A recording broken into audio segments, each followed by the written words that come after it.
สิทธิ์ให้ความเป็นมิตรแด่ผู้ยืนมาธรรมชาติสดใสแม่ไม้แย่นานาหมู่มวลพฤกษาลานตาผู้ไปร่มเย็นอยู่ใต้บนบารมีขององค์ปฐมกษัตริย์จามเทวีศรีหฤคุณชัยกว่า1,300 ปีทรงสร้างธานีรุ่งเรืองวิไลเมื่อครั้งก่อนการตำนานบ่งไว้หฤคุณชัยยิ่งใหญ่เหลือสู่เบื้องอัคระเด่นล้ำศิลปะ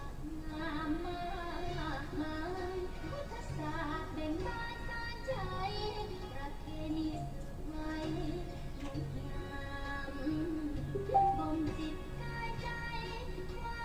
ด้วยวัฒนธรรมผู้คนกล้าขานขนานนามเป็นเมืองงามหฤคุณชัยจนวันนี้คือเมืองลำพูนทั่วถิ่นแคว้นแสนอบอุ่นสมเป็นเมืองบุญดังนางทหารไท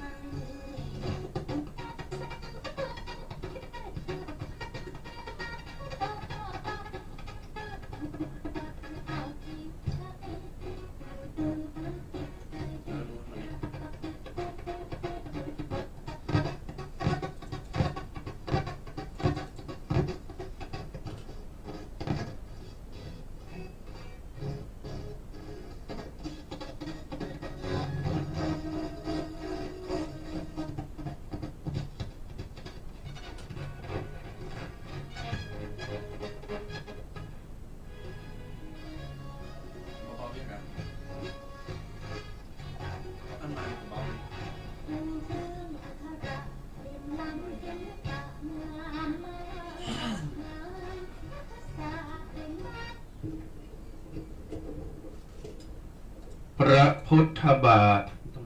งามเด่นเป็นศักดิ์ศรี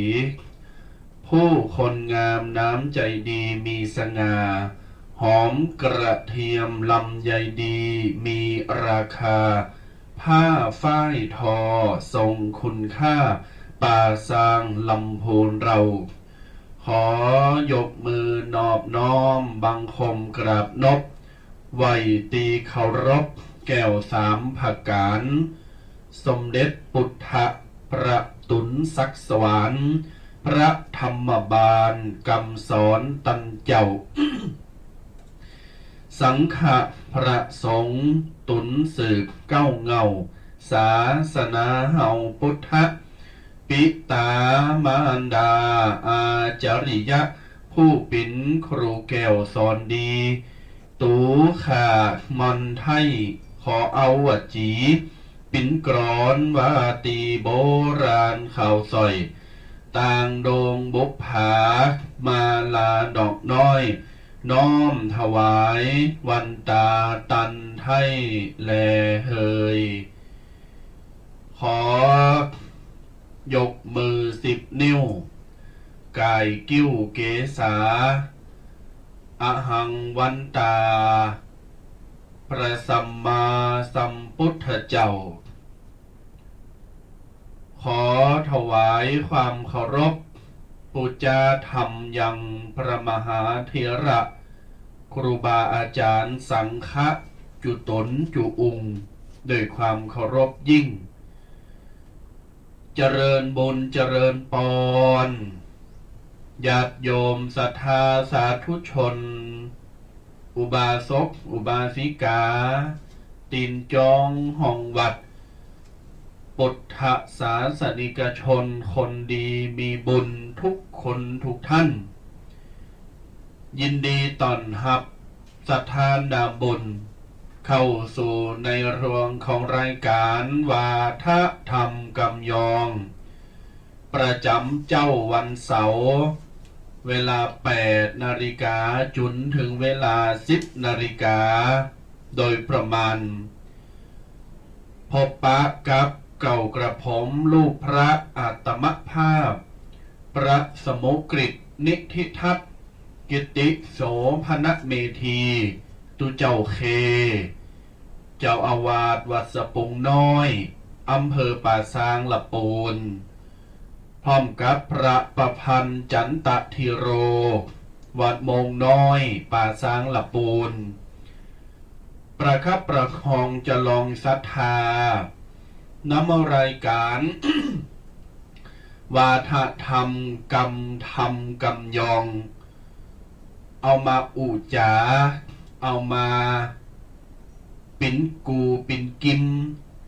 เอามาปิ่นเจ้าหมูเจ้าจมเอามาปิ่นระบำสอนจิตสอนใจเตือนจิตเตือนใจประดับปัญญาพัฒนาความคิดของท่านศรัทธาสาธุชนญาติโยมเจ้าพุทธหมู่เฮาเจ้าข่าตั้งหลายผ่านสถานีวิทยุ FM 104.50 วัดฝายหินมช.มหาวิทยาลัยเจียงใหม่จังหวัดเจียงใหม่อำนวยอนุโมทนาอนุเคราะห์เมตตาธรรมคือเก่ากระผมทั้งสองรูปได้มาอูจาได้มาทักทายได้มาพบปะกับญาติโยมและมาเผยแผ่ธรรมแห่งศาสนาพุทธอำนวยการโดยท่านอาจารย์ธรรมประครูสมุวิสุวัฒน์วรกิจโจท่านผู้อำนวยการสถานีวิทยุเพื่อการศึกษาพระพุทธศาสนาและวัฒนธรรม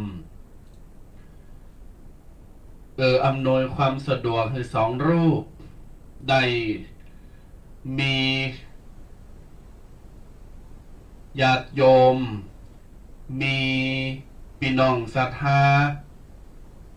ตีหูจักมาคุ้นกันปิ่นจำนวนหลายพอสมควรปิ่น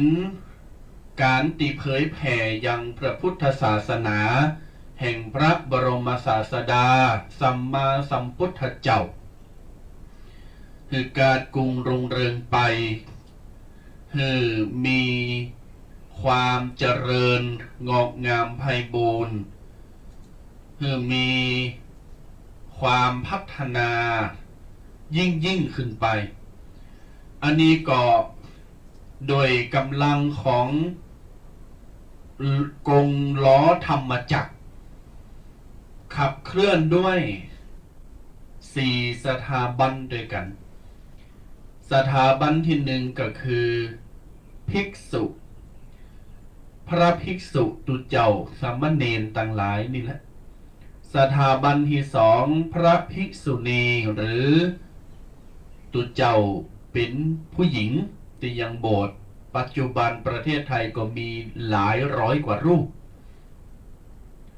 อุบาสกอุบาสิกา2 สถาบันนี้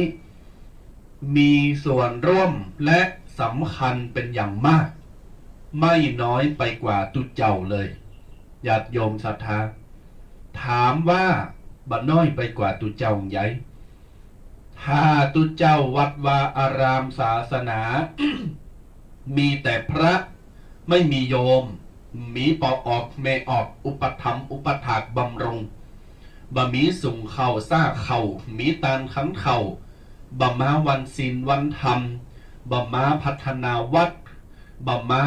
กิจการงานบุญของวัดเพิกเฉยเมินเฉยกงจักรกงล้ออันเนี้ยชื่อว่าพระพุทธศาสนาเนี่ยมันกับขับเคลื่อนไปบ่ได้ขับเคลื่อนไปทางหน้าบ่ได้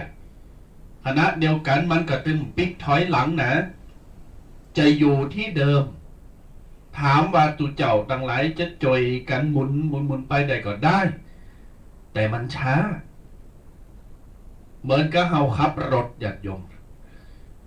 จะออกไปการไปธุระไปงานปัจจัยแรกสำคัญคือ1ต้องเติมหม้อน้ำอย่าให้หม้อน้ำแห้งเป็นเด็ดขาดนี่คือปัจจัยสำคัญทานหม้อน้ำแห้ง ทำหม้อน้ำแห้งนี่คือเฮาจบเลยรถน็อกทันทีขับเคลื่อนไปไม่ได้สำคัญแห่งอย่างหนึ่งก็คือน้ำมันนี่แหละต้องเติมน้ำมันให้นั้นน้ำมันเนี่ยญาติโยมที่เติมในรถเมื่อวานรถเครื่องรถยนต์รถเก๋งรถตู้รถ10 ล้อรถยั้งต่างๆแม้กระทั่งเครื่องบินรถไฟเรือปั้นก็ยังต้องใช้น้ำมันในการขับเคลื่อนตมาพาเปรียบว่าน้ำมันนี่แหละเป็นส่วนสำคัญในการขับเคลื่อนญาติโยมมีน้ำมันก็สามารถไปตั้งหน้าได้แม่เนอะน้ำมันนี่แหละไม่ว่าจะเป็นยี่ห้ออย่างเบนซินดีเซลกะเก่า1เก่า5กะอย่างต่างๆปั๊มหันปั๊มนี่เปรียบเสมือนไผก็เปรียบเสมือนญาติโยมเปรียบเสมือนอุบาสกอุบาสิกานั่นแหละโยมแม่นอพอออกไม่ออกหมู่เฮานี่แหละเป็นน้ำมันน่ะเป็นตัวแปรสำคัญจะหือรถเดินไปต่างหน้าก็จะต้องเติมน้ำมันศาสนาพุทธของเฮาตุเจ้าพระเนรเฮาจะหือเจริญรุ่งเรืองไปก็ต้องขอความเมตตาจอยเหลือจากญาติโยมศรัทธาอุบาสกอุบาสิกาศีล5ศีล8ตั้งหลายเหล่านั้นแค่นั้นแล้วเปรียบหือหันภาพชัดๆว่าการที่เราจะขับเคลื่อนศาสนาไปหรือการที่เราจะเต้วไปตั้งหน้าก็ตามเนี่ยจะใช้ชีวิตไปข้างหน้าเขาจะต้องเตรียมตัวอะไรอย่างพองครูบาอาจารย์ท่านถึงบอกว่าเตรียมตัวก่อนตายเตรียมกายก่อนแต่งเตรียมแบงก์ก่อนออกเดินทางต้องมีการเตรียมอยู่สม่ำเสมอชีวิตมนุษย์เฮาก็เหมือนกันญาติโยมร่างกายของคุณเฮานี่แหละร่างกายเนี่ยสำคัญเหมือนกันนะถ้าไม่มีน้ำบักกินน้ำบักเติมน้ำเข้าไปเนี่ยน้ำเปล่าน้ำใช่น้ำเหลาน้ำเมานะญาติโยมน้ำเปล่าแต่มีประโยชน์เนี่ยห้ามเติมเข้าไปเนี่ยถ้าห้ามเติมเข่าไปตัวสารอาหารเป็นข้าวเจ้าข้าวหุงตำสุ่มก๋วยเตี๋ยวลับจอผักกาดแกงอ่อมอย่างต่างๆอาหารการกินเนี่ยเลี้ยงชีพเลี้ยงท้องเลี้ยงลำไส้มีสารอาหารหมดเนี่ยท่านดังไรเกิดสภาพเราร่างกายเขาจะเป็นจะได้แม่เนอเนี่ยร่างกายเราจะขับเคลื่อนด้วยพลังงานญาติโยมหมู่เหล่าทหารตำรวจนักรบตลอดจนถึงผู้เป็นด่านหน้าของประเทศแม้กระทั่งสถานการณ์ปัจจุบันเนี่ยกว่าที่ทันตั้งหลายเขาตั้งหลายเหล่านั้นเนี่ยจะเข้ามาเป็นนักรบเพื่อต่อสู้รบปรบมือฝ่าฟันปัญหาอุปสรรคบ้านเมืองโดยเฉพาะโคโรนา2019หรือโควิด19ปัจจุบันก็เพิ่มพูนมันเป็นโควิดอย่างเดียวบ่พอนะญาติโยมมันขยายสาขาไปแฮมอ่ะนี่มันขยายกิจการไปอีกนะญาติโยมโควิดนี่นะมันเน็ตแสดงว่ามันปอโตเหมือนกันเนอะ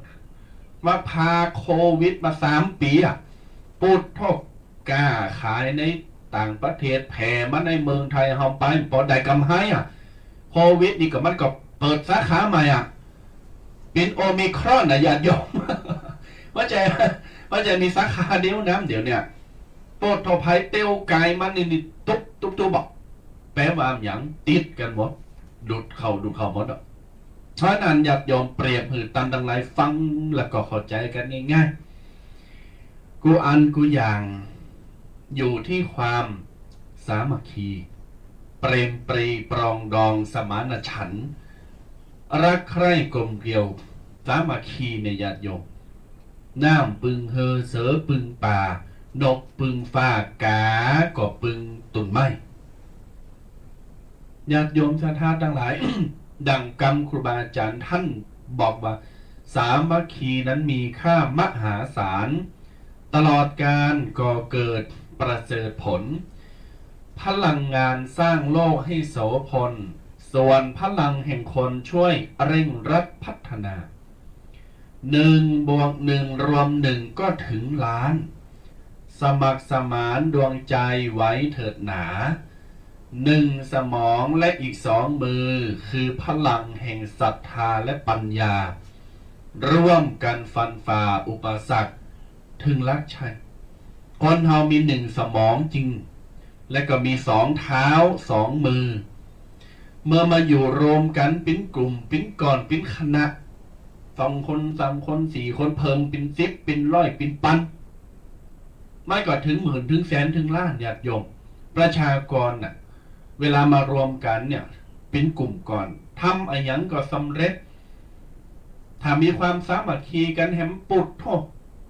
ยิงไปกว่าจ้างเนี่ยนะนั่นแล้วถ้าคัดกันนี่บรรลัยทั้ง2 ทางเพิ่นบอกว่าบ้านกับวัดผลัดกันช่วยยิ่งอวยชัยถ้าขัดกันก็โหบรรลัยถึง2 ทางญาติโยมดังนั้นแล้วเขาจะคับเคินกันได้แล้ววัดพึ่งบ้านบ้านพึ่งวัดบาเดลเนี่ยบอใบไม้วอแหวนรอเรือใช้3 อย่างไม่ได้แล้วแต่ก่อนปัญญาบอกว่าบวรบ้านวัดโรงเรียนบ้านวัดโรงเรียนใช้ไม่ได้เพิ่มเข้ามาบ้านวัดโรงเรียนราชการบ้านวัดโรงเรียนราชการถามว่าทำไมถึงต้องปึงราชการคืออย่างเทศบาลปลงกำนันอบตอย่างต่างๆนานาองค์การบริษัทภาคส่วนด้านข้าทุกอย่างเนี่ยที่อยู่ในราชการเนี่ยถ้าไม่มีอำนาจหน้าที่ในการมาช่วยวัดกลมไปต่างหน้าเช่นบางอย่างจะต้องใช้ทุนทรัพย์ปัจจัยในการพัฒนาปรับปรุงเปลี่ยนแปลงซ่อมแซมต่อเติมบูรณะปฏิสังขรณ์ก็คือเงินนั่นแหละอุดหนุนอย่างโยมมาโจยวัดโจยว่า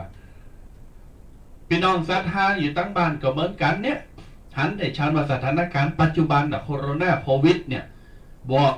โอมิครอนในญาติโยมสาขา2ของโคโรนาของโควิดเนี่ยเทศบาลอบตร้านค้าร้านขายโรงเรียนส่วนราชการ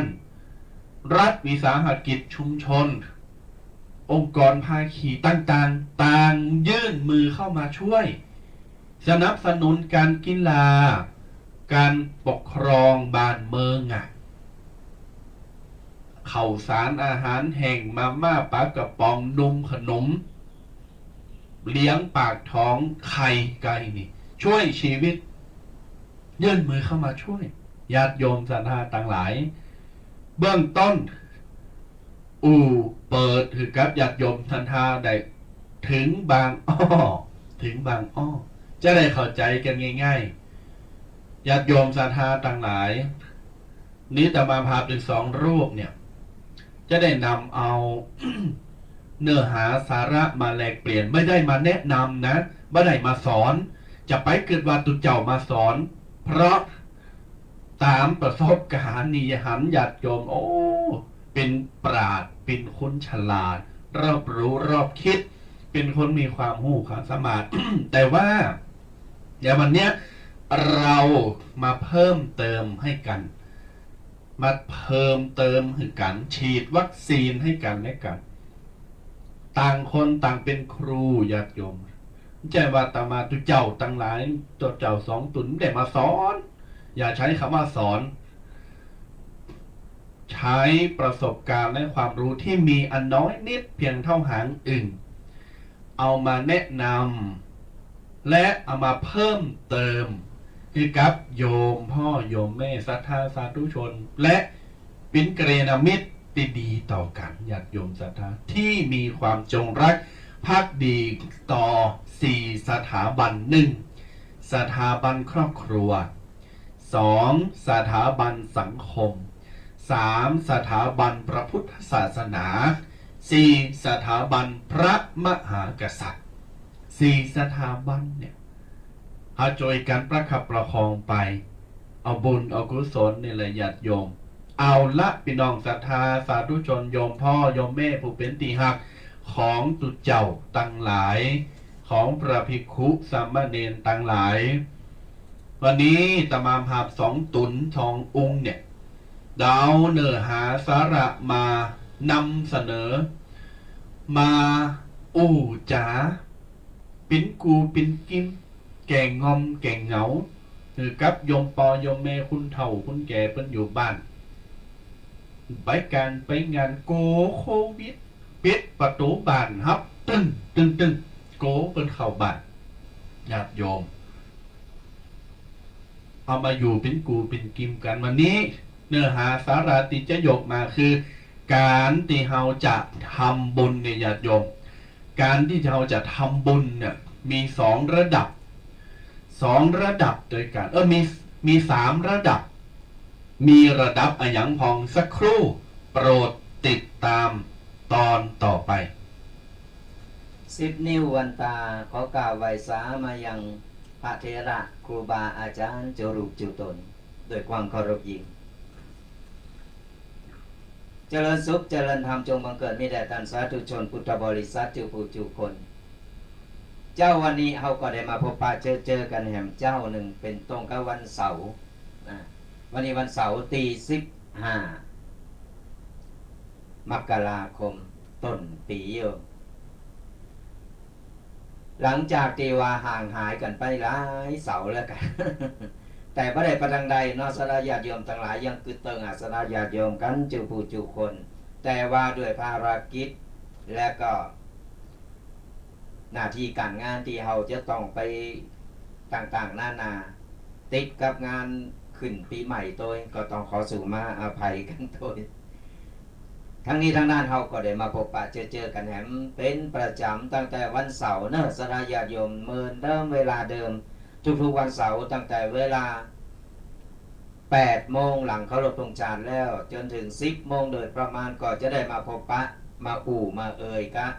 ตุเจ้า2 รูป 2 ตนตุเจ้ายอง2 ตนตุเจ้าป่าสร้างนะก็จะได้จะได้นำเอาเรื่องสารพันปัญญาเอาสาระต่างๆสาระพองบัดสาระพองกับมาอู่มาเอ่ยกันแก่งอมแก่เหงาจะได้คลายเครียดคลายทุกข์กันได้นอกสถาญาติโยมทั้งหลายแล้วก็เป็นประจำช่วงท้ายรายการเราก็จะเปิดสายหน้าไมค์สถาญาติโยมกันแต่ตอนนี้เรายังแบบเปิดตู้เจ้าอู่กันก่อนเดียวมารู้ตู้เจ้าอู่ให้มั้ง ตอนนี้ตู้เจ้าอู่ก่อนเดียวสักกำหนึ่งก็จะเปิดสายหน้าไมค์สถาญาติโยมได้มาแสดงความคิดหันหรือว่าได้มาสนทนาธรรมกันบางทีพอน้อยพอนานกาหรือว่าอีปออีแม่มีเรื่องยังใครอู่ใครเอ่ยมาตักมาตายกันเมื่อกี่วันมานี้เขาก็ได้ไปตีสถานีมาที่วัดไฟหินสระญาติโยมทั้งหลายก็มีไปงานทอดประปาไปงานทอดประปาก็ได้พบปะกับสระญาติโยมหลายผู้หลายคนเหมือนกันบางคนก็มาทักบางคนก็มาประกาศมาตากแอบถ่ายหูปไปนะแล้วก็เอาหูปเขาไปโพสเนี่ยเดี๋ยวจะห้องกาลิกสิทธิ์นะเดี๋ยวห้องกาลิกสิทธิ์นะบาขออนุญาตก่อน ปูเล่นนะวันนั้นก็เป็นวันโมนงานสันเล่ากันเนาะบุญก็ได้ใส่ก็เต็มวันนั้นเนาะทุพีเควันนั้นโฮงตาลก็นักก็หลายวันนั้นโอ้เป็นดีโมนดีงานเนาะที่สถานีวัดฝายหินของเฮาก็ได้ไปเยี่ยมเย็นได้ไปตักไปตายไปอู่ไปเอ่ยกันวันนั้นก็ขออนุโมทนาบุญกาสถาญาติโยมจุผู้จุคนตีได้โลมกินลมตาลกันได้โฮมกินโฮมตาลกันในวันงานทอดประปาสถานีเนาะก็แต่ปัจจัยพอเป็นการน้ำกาไฟกาบำรุงน้ำไฟเป็นของสถานีเฮานี่แหละเปิ้นว่าเนี่ยอย่างที่ตูพีเคเปิ้นเกิดไว้แต่แรกว่า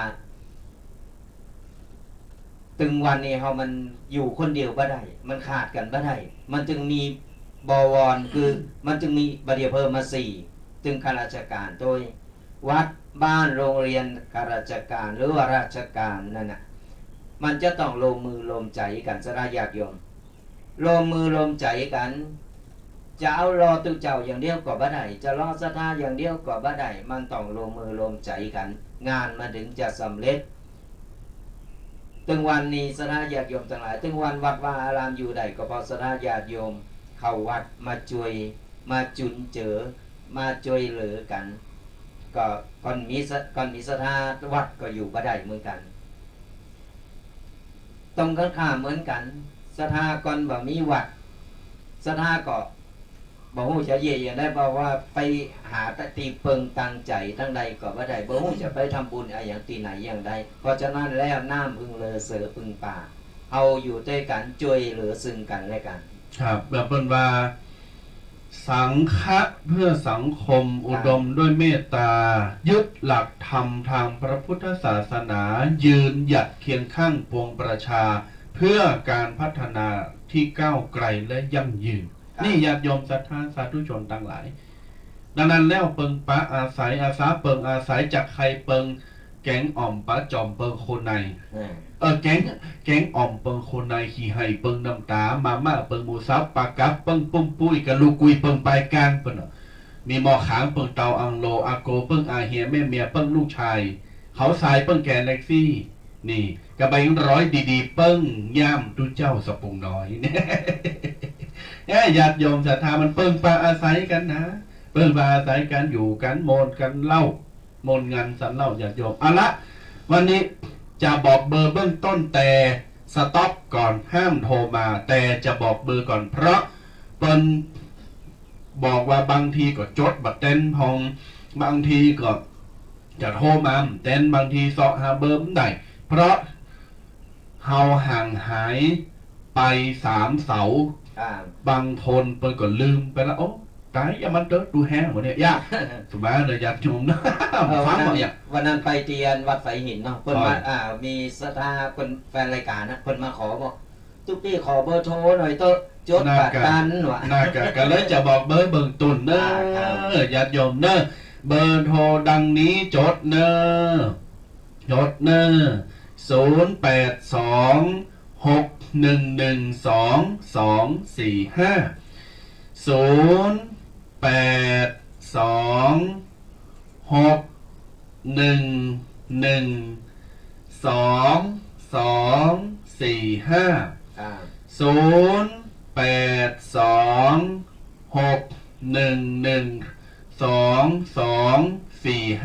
ญาติโยมมีหยังก็โทรมาเนอะหลังจากเปิดสายหน้าไมค์แล้วก็โทรมาเนอะญาติโยมเนอะเปิดสายหน้าไมค์แล้วค่อยโทรมาทักทายครับญาติโยมโยมพ่อโยมแม่ที่อยู่ใน Facebook ของทางสถานีโดยแล้วก็ทาง YouTube ของทางสถานีตลอดจนถึง Facebook ของตุบีแดงและเสียงตามสายของกระจายข่าวคลื่นสถานีตั้งหลายตีรับสัญญาณไปนะเอาละแต่เจ้าบอกว่าเราจะมาอู่กันในเรื่องขององค์ประกอบเบื้องต้นของการให้หรือว่าของการให้การหือการแบ่งปันหรือการให้ทานนี่แหละนี่ว่าการให้ให้นี่มันแปลว่าห้องให้นะครับห้องให้นะครับการให้เนาะการหือแบ่งปันให้ทานหรือครูบาเจ้าสินธรรมครูบาสินใจเป็นว่าทานบารมีหรือว่าตานะบารมีอานิสงส์ของการหือตามนิปทกยิ่งใหญ่ไพศาลญาติโยมศรัทธาทั้งหลายยิ่งใหญ่ประมาณไหนไพศาลแค่ไหนโยมบอยโยมเมก็คงจะสัมผัสและก็หู้โดยตัวเก่าแล้วบางท่านบางคนชอบให้บางท่านบางคนชอบทำบุญบางท่านชอบแบ่งปันไปจุยเลอจุนเจอเฟื่อเพอแพกันยิงบาเดียวเนี่ยญาติโยมศรัทธาดูบีแดงอย่างเป็นจีนหมูไปอย่างญาติโยมไปอย่างอูดถึงเลยประเดี๋ยวนั่นเนาะกูอย่างเลยลาตามลาเน้นติวันจะกินหมูกระทะเดี๋ยวพระอาจารย์หมูแปงไม่กินแล้วทำหมูกินมาม่าดีกว่าปะเอากระทะมาตั้งแล้วมาม่าเลยหมูแป้งญาติโยมศรัทธาทั้งหลายน้ำมันกับแป้งนะประเดี๋ยวนี้ไข่ไก่ใช่ไหมแล้วไข่ไก่แป้งยังกับแป้งปะตกตัวเสียงญาติโยมศรัทธาทั้งหลายดังนั้นเศรษฐกิจพอเพียงปรัชญาของพระบาทสมเด็จพ่อร.9 ใช้ได้เลยญาติโยมศรัทธาทั้งหลายอยู่อย่างพอเพียงอ้าวแต่นั่นไม่ใช่ประเด็นในวันนี้ประเด็นวันนี้ก็คือองค์ประกอบการให้มี3ประการ3ลักษณะถ้าญาติโยมคนไหนเป็นคนชอบทำบุญถ้าญาติโยมคนไหนเป็นคนชอบแบ่งปันชอบหืดตาลชอบเมตตาอาทรมีกรุณามีพรหมิหารสีคือแก่กันในกันจะหู้และก็สัมผัสได้เลยใช่ครับได้โดยตัวเก่านี่แหละญาติโยมศรัทธาทั้งหลาย ประการที่หนึ่งตนบอกว่าวัฏฐะบริสุทธิ์หรือว่าวัตถุบริสุทธิ์นั่นแหละ ค่ะ ประการที่สองเจตนาบริสุทธิ์ อืม ประการที่สามบุคคลบริสุทธิ์ ค่ะ นี่สามอย่างญาติโยมศรัทธาตั้งหลายถ่ายจะเอาบาลีมาว่าศรัทธาญาติโยมจะปวดหูให้หมอจะเกาหูแกะแกะแกะแกะแกะหมออย่างนำเลยมีกาบาลีบาเลอะเนี่ยตุเจ้าอีเนาะง่ายๆหนึ่งวัตถุต้องบริสุทธิ์ ใช่ค่ะ สองเจตนาต้องบริสุทธิ์สามบุคคลก็ต้องบริสุทธิ์เข้ามาอู่กันประการที่หนึ่งญาติโยมวัตถุต้องบริสุทธิ์หมายถึงว่าสิ่งของเนี่ยที่เราจะไปทำบุญน่ะ ค่ะ ที่เราจะไปตานน่ะเราจะไปแบ่งปันน่ะ ต้องบริสุทธิ์ ครับ มัจใจมาจากการลักเล็กขโมยน้อย อืม มัจใจมาการช่อโกง ไปกดไปโกงเพิ่นมา มัจใจไปคดไปโกงบัดนี้ ค่ะ มัจใจว่าไปจี้ไปป่นเปิ้นอันนี้ถ้าเราจะไปตานจะไปทำบุญหรือจะไปมอบสิ่งของบริจาคต่างหลายอย่างบัดเดียวเนี่ยหนาหนาวอ่ะเด็กบงดอย เด็กดอยใจดีต้องการเสื้อผ้านี่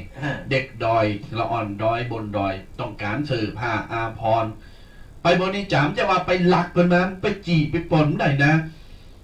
อย่าเอาไปซื้อเนี่ย นี่เขาคือบริสุทธิ์ละ ค่ะ เขาไม่ได้ไปปนไปฆ่าแล้วเอาเงินไปแลกก็คือไปซื้อ เป็นการแลกเปลี่ยนมา เออ ด้วยความบริสุทธิ์ใจ หรือเปิดรับบริจาค กับ โพสต์หรือว่าประกาศเปิดรับบริจาคครับมันมีจิตกุศลนี่จะหึโอ้เสื้อผ้าหรือว่าขนมนุ่มเนยมันเหลือมันหนัก โอ้ใจแล้วเนาะเอาไปบริจาคนี่คือการให้อย่างใจบริสุทธิ์และสิ่งของบริสุทธิ์ตัว ค่ะ นี่คือเกิดบุญน่ะญาติโยมศรัทธาต่างหลายถ้าเขาไปลักไปป่นไปข่าเปิ้นนี่เราเอาของมาเอาโคมา อย่างคนไปลักเงินน่ะ อืม ไปขโมยเงินมาปุ๊บเอาเงินนั้นน่ะ มาซื้อของไปกินอาหาร ค่ะ ว่าไปโมนเนาะหาไปซื้อกินข้าวก็ซื้อทานห้อนแดงๆใส่ข้าวต้องรบเขานะครับว่าอันหนึ่งเนี่ยญาติโยมจะทำบางคนเป็นลักผ่าไปมาใส่ยะโอ้ไปเอาหมอนเอาฮกมาใส่โต๊ะนะครับดีเนอะบนว่าอย่าหาทำไม่เนี่ยแสดงว่าได้ อ่า ดีนะนั้นแล้วเนี่ยคืออย่างที่หนึ่งอย่างที่สองเจตนาต้องบริสุทธิ์ญาติโยม ค่ะ เจตนาคืออย่างตัวแดงคือความตั้งใจเนาะ ตั้งใจ ตั้งใจที่จะทำบุญน่ะ ใจค่ะ แค่เฮาเกิดนี่คือตื่นเจ้ามาปุ๊บวันนี้ใจใครใส่บาตรเนาะ อืม ใจใครทำบุญเนาะ ครับ นี่คือเจตนาแหละเฮาเจตนาดีแล้วบุญก็เกิดจากใจเฮามาส่วนหนึ่งแล้ว อืม แล้วจากเฮาเจตนาละด้วยความตั้งใจเรียบร้อยแล้วเฮาไปทำงานสำเร็จ นั่นคือบุญ อืม สำเร็จล่ะ ใช่แล้ว บุญสำเร็จก็เกิดจากใจเฮาจะได้บุญต่อบุญอย่างสร้าง เนี่ยอยู่ที่เจตนาของเขา ครับ อย่าดมอู่ถึงในเจตนาก่อน เจตนาถ้าเจตนาดี ค่ะ ไม่ใช่ว่าหวังดีประสงค์ร้ายไม่ใช่นะอย่าหาทำเลย เจตนาเขาจะทำบุญ เจตนาอย่างแบ่งปัน เจตนาจะบริจาค ค่ะ เจตนาจะแปลงกุฏิแปลงศาลาแปลงห้องน้ำแปลงกำแพงแปลงวิหารแปลงทาเจดีย์แปลงโบสถ์เจตนาจะห่อจะหล่อหูเบินครูบาเจ้าต่าง ค่ะ ๆถวายพระเจ้า บริจาคเสื้อผ้าขนมนมเนยไข่จิ้นหมูจิ้นหมาจิ้นแมวจิ้นจ้างก็ว่าไปอ่ะ ค่ะ เจตนาดีโอ้ฉันต้องการให้เธอนะด้วยใจบริสุทธิ์เฮาได้บุญแล้วขณะที่เฮาเกิดอ่ะ ใจค่ะ ได้บุญแล้วญาติโยมแต่ว่าถ้าไพ่บ่มีโอ้กูบ่มีจะเอายังไปหือมันน่ะ จะเอายังไปบริจาคเปิ้นเดี๋ยวกูไปฆ่าเปิ้นบ่ะกูไปชิงเราไปปล้นเปิ้นบ่ะไปจี้คอไปเอาไปหือเปิ้นบัดนี้บ่ได้บุญโดยประการทั้งปวงอย่าหาทำญาติโยมศรัทธานี่เจตนาบัดนี้นะ ค่ะ นี่ ประการที่สามเจ้าบอกว่าอย่างบอกว่าบุคคลบริสุทธิ์ อืม โตของผู้ให้เนี่ย ค่ะ ตัวของผู้ทำบุญอ่ะคือตัวเฮาเนี่ย จะต้องบริสุทธิ์ บริสุทธิ์ในเรื่องใดญาติโยมเบื้องต้นคือ5ข้อคืออย่างศีลต้องบริสุทธิ์อยู่แล้วเฮาไปฆ่าสัตว์แต่กระตบยุงเป๊ะๆนี่ก็อนุโลมไปเพราะมันยุงมาฆ่าเฮาก่อนแล้วมาทำลายเฮาก่อนแล้ว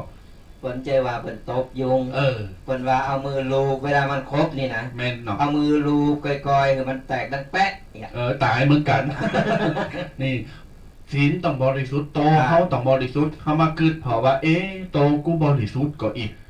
เขาไปฆ่าสัตว์ก่อฆ่าแมวฆ่าหมาฆ่าหยังต่างๆ ที่มันมีชีวิตก่อโอ้ก็ไม่ได้ฆ่าเก่าอันนี้ก็ปล้นไปบริสุทธิ์อย่างที่หนึ่งอ๋อขอสองแล้วกูมาเกิดกอยพอโต๊ะเก่านี่กูไปอธินนาทานก็ไปลักขโมยเปิ้นก่อนลักขโมยเงินทองเปิ้นก่อนของโค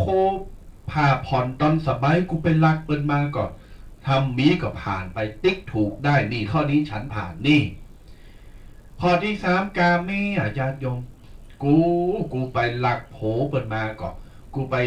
แอบแซบนี่กำประเดียวเปิ้นมาแอบแซบกูไปแอบแซบกับโผเปิ้นก่อกับมีเปิ้นก่อไปลินจู้สู่สาวก่อสู่โผก่อไปลักโผลักมีเปิ้นมาก่อลักดินบางคนโอ้ก็ฉันไม่รู้ว่ามันมีคู่แล้วว่าโอ้ทางไหนคนเฮาจะอู่กันก็ต้องสำรวจถามไถ่กันดีๆกันนั่นเนอะแต่ประเดี๋ยวนี้มันสังเกตพอนะเพื่อจับได้เพื่อยังมาปุ๊บก็บอกฮู้นี่มาฮู้ทีหลังมันเป็นอย่างเนี้ยมันเลยกลายเป็นว่ามันเป็นฟังแล้วมันชินมันกลายเป็นกรรมที่ว่าเชยไปแล้วแม่นแล้วเพราะฉะนั้นแล้วก็ต้องมาอ่างแล้วเนี่ยเหตุการณ์ในวันนี้ญาติโยมไปพัดไปพัดไปพิษโผพิษเมย์เป็นโอ้ข้อนี้ติ๊กถูกได้โอ้ฉันบริสุทธิ์แล้วโตกูบริสุทธิ์3 ข้อแล้วนะโตเฮาบริสุทธิ์อ่ะข้อสุดท้ายญาติข้อที่4ญาติโยมข้อที่4ก็ข้อที่5นี่โอ้กึดถอกพอเด้อข้อที่4นี่มุสาวาทหรือมุสาวาทาจุเปิ้นก่อกรรมเปิ้นห้องว่าไปมดเท็จไปโกหกเปิ้นก่อตลบตะเลงสั่งเลิงสั่งเล่าก่อไปเสแสร้งก่อไปหลอกกำอู่กำจ้าเปิ้นก่อกะเฮามีน้อยก็ติ๊กไปกะเฮามีหลายก็ติ๊กไปตามนั้นแล้วมาชังใจพออันใดกูหลายหรือถ้าเฮาจุถ้าเฮาอูดถ้ามันบอกว่าถ้ามันจะเป็นการจุนะถ้าพูดเพื่อความสบายใจแก่ฝั่งตรงข้ามนี่มันอนุโลมได้และเกิดคุณงามความดีญาติโยมเกิดสิ่งดีๆนี่อนุโลมได้ไม่ถือว่าผิดนี่ถ้าเฮาเป็นจะเนี่ยกุมไปด่าเปิ้นไปแซะกันแหนเป็นการทำมีติ๊กถูกกูโลงแล้วบริสุทธิ์โตฉันบริสุทธิ์4 ข้อแล้วจ้ะนี่ข้อสุดท้ายโดยเฉพาะปัจจัยญาติโยมบัดเดียวนี้ไม่ใช่ว่าปัจจัยอย่างเดียวนะไม่ยิงกดปุดทบปอกันนะตัวแดงไม่ยิงกดเสือสุราเหมือนกันนะเสือสุราเจ้าว่าเปิ้นเอาไปเอามาบัดเดียวนี้ไม่ยิงให้เก่งหรือปัจจัยเก่งแต่สังเกตพอเถอะแต่อันนี้เก่งเรื่องบัดนี้นะแต่ถ้าเก่งเรื่องพัฒนาเนี่ยโอ้เขาปรบมือเลยสาธุการเลย แต่เป็นวันก่อนสมัยแต่ก่อนนี่เป็นว่าปัจจัยเป็นจ้างเท่านาเนาะสมัยประเดี๋ยวเป็นว่าผู้หญิงผู้ชายเท่าเทียมกันเท่าเทียมกันมันก็เลยปั๊บแล้วพัฒนาขึ้นมาใหม่ถูกต้องผัวเมาเมียเมาเลยเนี่ยญาติโยมถ้าเอาไปกินเราโอ้ยไปโหลาน้ำกับอู่ป้อมปิ้นเลิงอู่ป้อมปิ้นกำเตียวไปบานกอมหู้ตีบานโดนรถปัดรถจนไปตีเป็นไปเลยปากแป๊บว่าไปเลยอันนี้นี่ผมปุ๊ดเลยญาติโยมแต่กินเพื่อเป็นกำลังอันนี้ตุเจ้าโนคอมเมนต์นะตุเจ้าจำว่าตุเจ้าบาดวามได้ก็เดียวจะปุ่นมาตามจะบอกญาติโยมจะถ้าทั้ง5 ข้อเบื้องต้นนะติ๊กถูกเช็คทั้ง5บริสุทธิ์เบื้องต้นละต่อไปเขามีความเมตตาอาทรก่อเขามีขันติความอดทนเป่งปอก่อมีหิริโอตปะความเกรงโกรธต่อบาปละอายใจต่อการทำบาปก่อมีสติสัมปชัญญะก่อถ้ามีหรือว่ามีบ้างเล็กน้อยก็ถือว่ามีก็ติ๊กทั้งหมดทั้งมวลคือตัวเราบริสุทธิ์บ่ไปตีเปิ้นตัวนะบ่ไปตีเปิ้นตัวบ่ไปเล่าขวัญบ่ไปกุสิ่งกุอย่างทั้งผิดทางธรรมวินัยผิดทางศีลผิดทางกฎหมายบ้านเมืองทำไปทำส่วนนี้นี่โอเค very good บุคคลบริสุทธิ์ญาติโยม3 ประการ 1. วัตถุบริสุทธิ์สิ่งของที่จะหือจะตานจะต้องบริสุทธิ์ 2. เจตนาบริสุทธิ์มีความตั้งใจต้องบริสุทธิ์ตั้งใจดีบ่ไปกึดบ่ดี 3. บุคคลต้องบริสุทธิ์หมายถึงตัวเฮาเนี่ยผู้ให้ผู้จะทำบุญ จะต้องบริสุทธิ์3ประการนี้เช็คถูกเลยสามารถเป็นทานสมบัติหรือว่าทานสมบัติอย่างแต่เจ้าครูบาเจ้าเรากรรมครูบาเจ้าว่าทานะปรมีสัมปันโนญาติโยมและนั้นญาติโยมศรัทธาทั้งหลายนี่คือการหืดดานเปิ้นบอกว่าเปิ้นถามว่าหลายท่านหลายคนมีคำถามเนาะตามที่ไต่สัมพันธ์มาดูแดงเปิ้นบอกว่าเปิ้นถามว่าตุปีท่านอาจารย์ตุเจ้าตกลงเอาได้ตีสามพอบางคนเป็นห้องมาเหมือนกันเนาะเป็นมากัน3ตัวท่านอาจารย์ตุปีเอ้ยตุลุงตุน้องอย่างต่างๆก็ว่าไปนั่นเนาะปัญถามว่าถ้าสมมติว่าเฮามีสิ่งของจุดไหนจุดปิดแต่เฮาไข่ตาน่ะเฮาหันเปิ้นใส่บาตรน่ะเฮาได้เยอะได้ถึงจะได้บุญน่ะคุณเฒ่าเปิ้นถามตุแดงนี่คือเขาก็ใส่50 ตังค์กว่าเปิ้นว่าเปิ้นแบบมีเปิ้นแบบมีสักอย่างเลยแต่เปิ้นอยากได้บุญทำอย่างไรแค่เฮาหันเปิ้นใส่ใจเฮาตกใจเฮาไข่ใส่แต่เขาบอกมีอะไรอย่างครับเหมือนในยกตัวอย่างอย่างเหมือนนั่ง5 บาทบ่มีอย่างที่จะได้ใส่บาตรพระพุทธเจ้า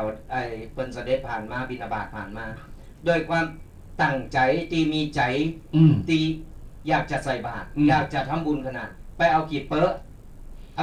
เนี่ยไปเอากีบเป๊ะเนี่ยเอามาใส่บาตรครับคือเปิ้นเอาไปปั่นไปปั่นบาตรก็ทำมาอย่างต่างๆนั่นนะอันนี้ยกตัวอย่างหนึ่งอย่างตึงวันเนี่ยเฮาหันสนาญาติโยมหรือว่าหันเปิ้นไปใส่บาตรไปทำบุญหรือว่าตู้เจ้าบ้านเนรเปิ้นไปแต่เฮาบ่พร้อมเฮาบ่พร้อมที่จะทำเฮาบ่พร้อมที่จะเยกจากทำอย่างแต่ใจเฮาพร้อมแต่ด้วยปัจจัยหลายๆอย่างเฮาบ่พร้อมมีอย่างเดียวที่เฮาจะได้บุญก็เปิ้นแค่1ใจเฮาตกเฮาก็ได้บุญละ2คือเฮาอนุโมทนาสาธุก็ยกมืออนุโมทนามือไหวก็เปิ้นว่าสาธุอนุโมทนาบุญตัวเน้อนี่เตาอีแหละบุญเฮาก็ได้ครับบุญเฮาก็ได้ถึง2อย่างได้ตั้งคือเฮาด้วยความตั้งใจใจเฮาตกแล้วครับและบุญที่เฮาอนุโมทนาโลมก็เปิ้นหันดีก็เปิ้นหันดีหันชอบก็เปิ้นนี่คือเป็นการอนุโมทนาบุญ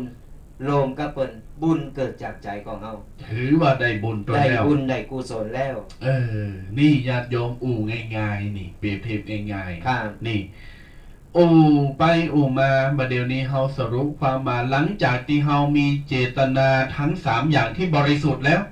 มี3ประการบริสุทธิ์วัตถุบริสุทธิ์เจตนาบริสุทธิ์บุคคลตัวเฮาบริสุทธิ์แล้วประมวลรวมกันแล้วเพิ่นบอกว่าตกอยู่ใน3การเมื่อเฮามีความบริสุทธิ์พร้อมแล้วนะเฮาไงว่าบัดเดี๋ยวนี้พร้อมที่จะหือต้านแล้ว3การ3ประการที่จะประกอบการให้ทานท่านทั้งหลายไผหุมกินหุมต้านนี่ไปวัดไปว่าฟังเด้อ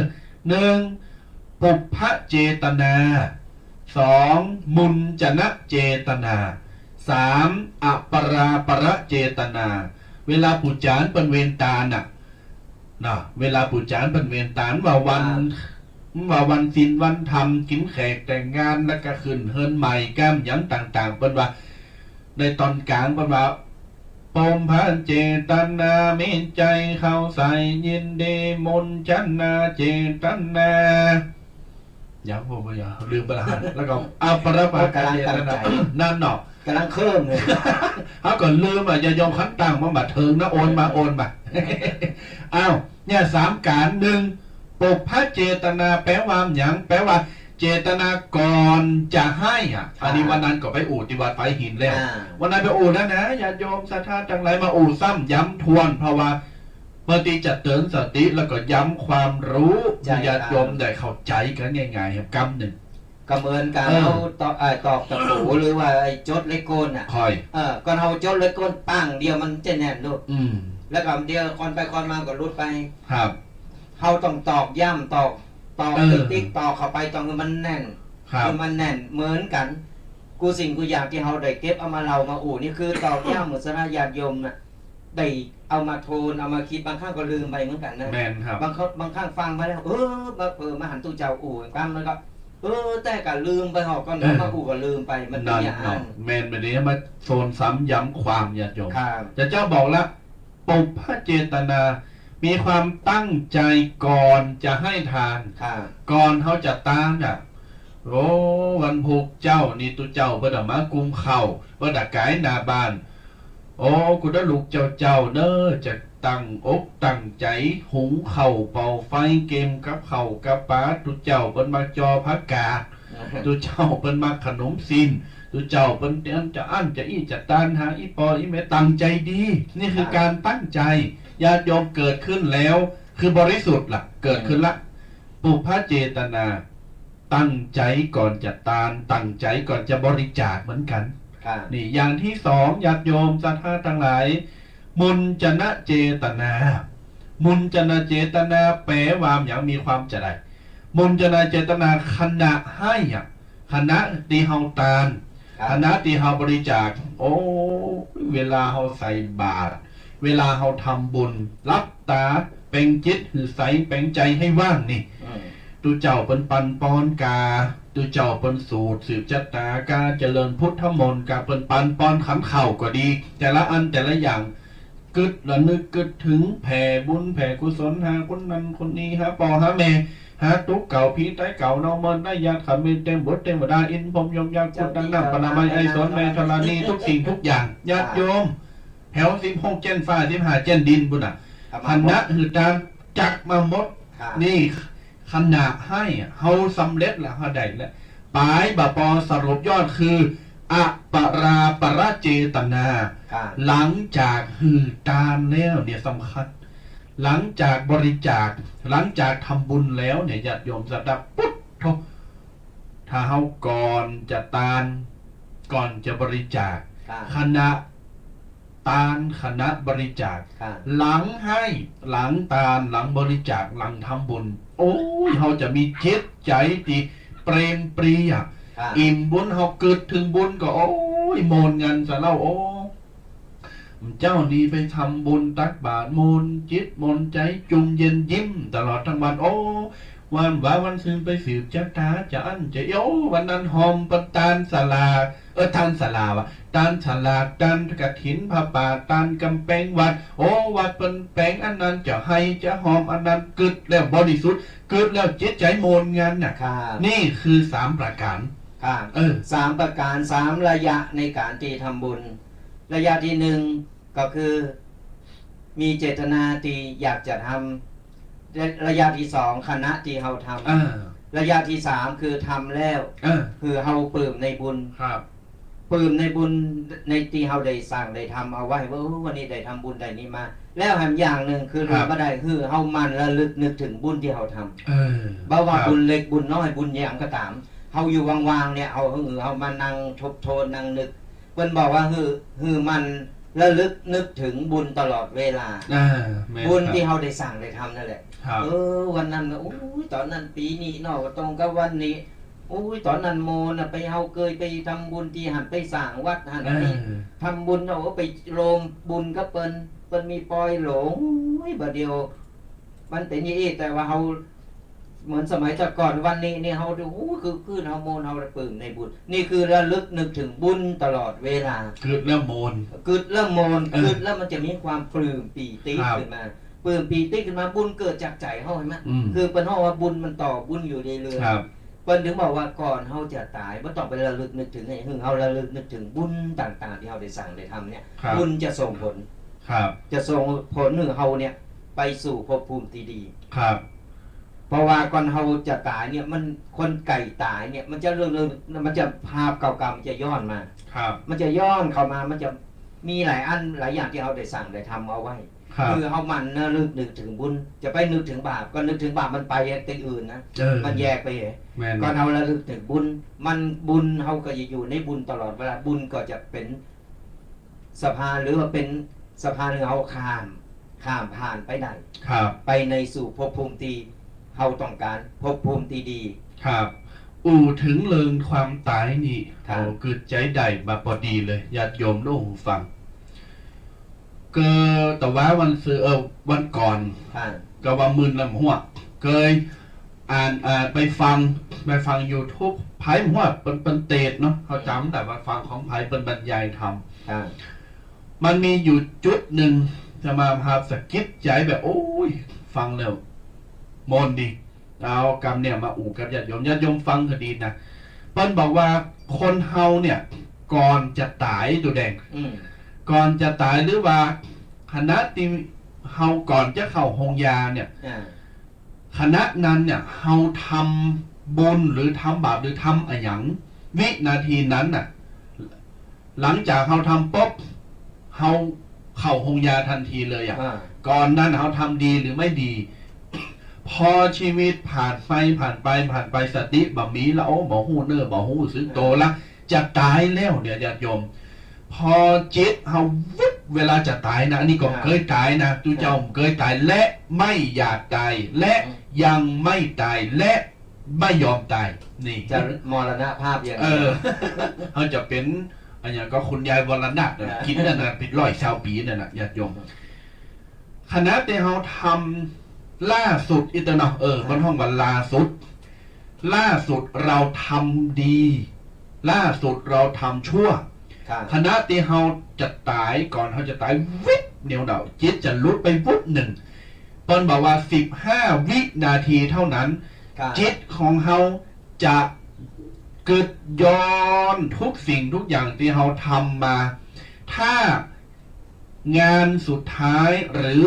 ผลสุดท้ายที่เราทำอะไรเราจะไปสู่ภพภูมินั้นหมายความว่าวินาทีสุดท้ายก่อนเรา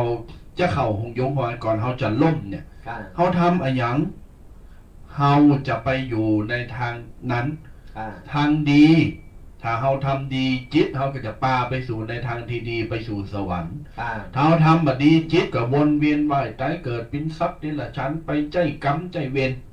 ทุกสิ่งทุกอย่างจะวนจะเจ็บจะใหม่ยุหันญาติโยมศรัทธาเพราะนั้นแล้วมันบอกว่า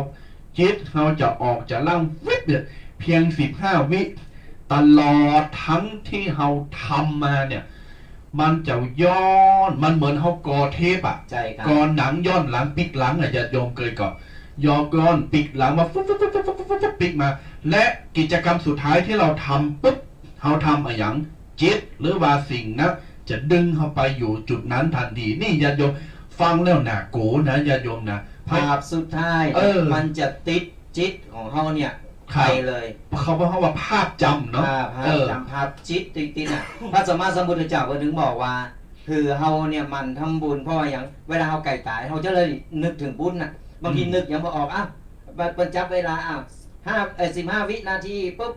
เอาละจักเฮานึกบ่ออกแล้วแต่ก่อนเฮาได้นึกได้ทำบุญหนักๆบอกวันนั้นได้ไปสร้างวิหารนั่นปุ๊บมันติดเอาไปแล้วนี่เป็นบุญนี่คือมันเปิ้นถึงบอกว่าสังเกตพอทุพีเคสังเกตพอว่าคนเฒ่าคนที่เพิ่นไก่ถอดจิตเนี่ยเพิ่นจะนั่งเพิ่นจะเอาลูกหลานเพิ่นจะเอาวิทยุกาเอาเทปกายต่างๆเนี่ยเอาหรือว่าเอาหนังสือสวดมนต์กันเนี่ยมานั่ง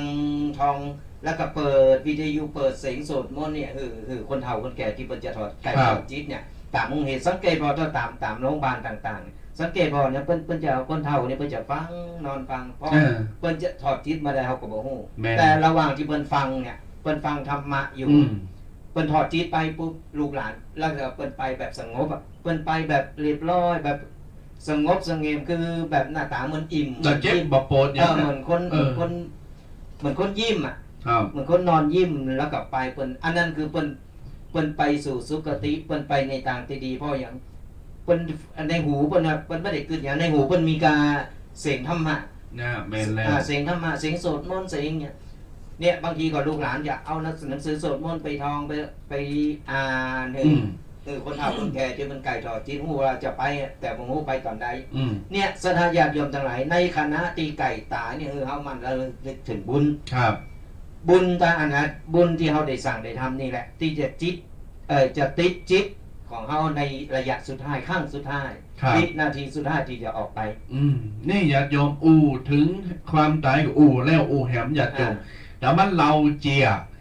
แปลว่าข้าวแปลว่าเรื่องสั้นแปลว่ากอบญาติโยมอันนี้กำยองถึงตักญาติโยมเนอะแต่ว่าเราญาติโยมอันนี้มันออกในเนื้อธรรมอย่างทำหาวิบากญาติโยมศรัทธาทำนิพพานสูตรจะทำหาวิบากทำนิพพานสูตร บางผูกบางกันบางตำห้าก็พิษเพี้ยนไปตามต่างหลายฟังเนอญาติโยมเนอมีครอบครัวหนึ่งปัจจัยแม่ยิงนาโพเมหนอวากรรมสุดมีลูกโดยกันอยู่เป็นปัจจัยอยู่ไปอยู่มาเนี่ยปัจจัยคุณปิ้นโผมีอาชีพทำไร่ทำนาทำสวนจุนเติบใหญ่เติบโตปิ้นเศรษฐีไปจ้างแม่บ้านมาอยู่กับเนี่ยจ้างแม่บ้านมา2 คนอยู่กับทำอาหารปัดกวาดบั่นถูอย่างต่างๆเป็นแม่บ้านมีหรือว่าภรรยาของแกเนี่ยมีหน้าที่เก็บพักหักไม้ไปขายในกาดอ่ะอยู่ไปอยู่มาอยู่ไปเก็บพักหักไม้ในป่าพงดูดอยดูแดงตกดอยตายอ่ะเมตกดอยตายเฮซอยญาติโยมปิ้นเศร้าโศกเสียใจป๊บก็ไปจัดงานศพหรือเมแล้วมาพอลูกใจก็ยังต้องประคองลูกใจก็จะต้องเล่งต้องดูพอเล่งดูปูเสือลูกใจเนี่ยใหญ่มาใหญ่กาหน้าบ้านมาลูกใจตายแล้วลูกใจตายเส้นกองดองเห็นไหมญาติโยมตายโดยเหตุผลยังหัวดีว่าตกดอยตายบัดตกดอยพอลูกใจตายอย่างอันเนี่ยก็มีความเศร้าโศกเสียใจสลดค้นหูว่าชีวิตกูเนี่ยยังมีคนมันละพัดพากูไปประตกประเสงกูมีบุญขนาดนั้นกะขาดจึงมีบุญกันหน่อยอกมองใจหน่อยอกมองใจญาติโยมพอหน่อยอกมองใจไปเสร็จเรียบร้อยถึงวันเผาศพลูกใจก็ไปเผาศพที่ป่าจ้าป่าแหวเรียบร้อยปิกมาบ้านดำเนินชีวิตไปเรื่อยๆอยู่กับแม่บ้าน2 คนก็ชีวิตเปลี่ยนแปลงไปเพราะมีความเศร้าโศกเกิดขึ้นหน่อยอกมองใจเป็นธรรมดามีตายหลักก็ปอมันแล้วลูกมาตายหลักแหมกึดใจแบบนี้เศร้าโศกเสียใจแต่โดยความที่เป็นคนใจบุญอยู่เป็นคนตีละนึกเกิดถึงว่าลูกมันมักอันนั้นมีมักอันนี้ใจคุณแม่บ้านนั่นน่ะใจแม่บ้านคนทำกับเขาเนี่ยนะ2 คนสูวันนี้เก่งออมแล้วอีกวันนี้ต้มปลาดุกเนอะวันนี้พัดกับเฮาเนอะเอาไปตั้งหน้าเพราะว่าหน้าบ้านหลังบ้านอ่ะมันแป้งหิ่งแป้งหอเอากระดูกกระดูกลูกกระดูกเมย์ไปไว้ที่หันแล้วก็ใจแม่บ้านเอาเข่าไปตำเอาเข่าไปตำแต่ละวันเจ้าตอนแนงเนอ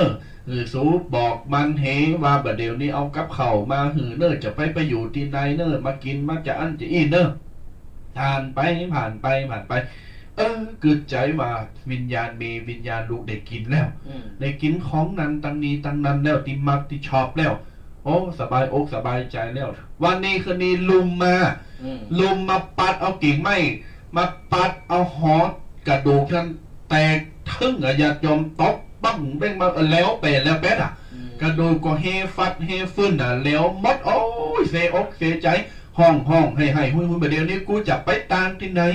กูจะเอาของไปหืดที่ไหนแหมประเดี๋ยวนี้มีเหลือสักอย่างแล้วหายแซบไปกับลมกับฝนกับฟ้าแล้วเสียอกเสียใจซ้ำ2แถมญาติโยมตั้งหลายเสียอกเสียใจเกิดใจว่ากูจะแปลงใหม่แม่บ้านก็มันบัดดีนะจะไปแปลงเนอมันบัดดี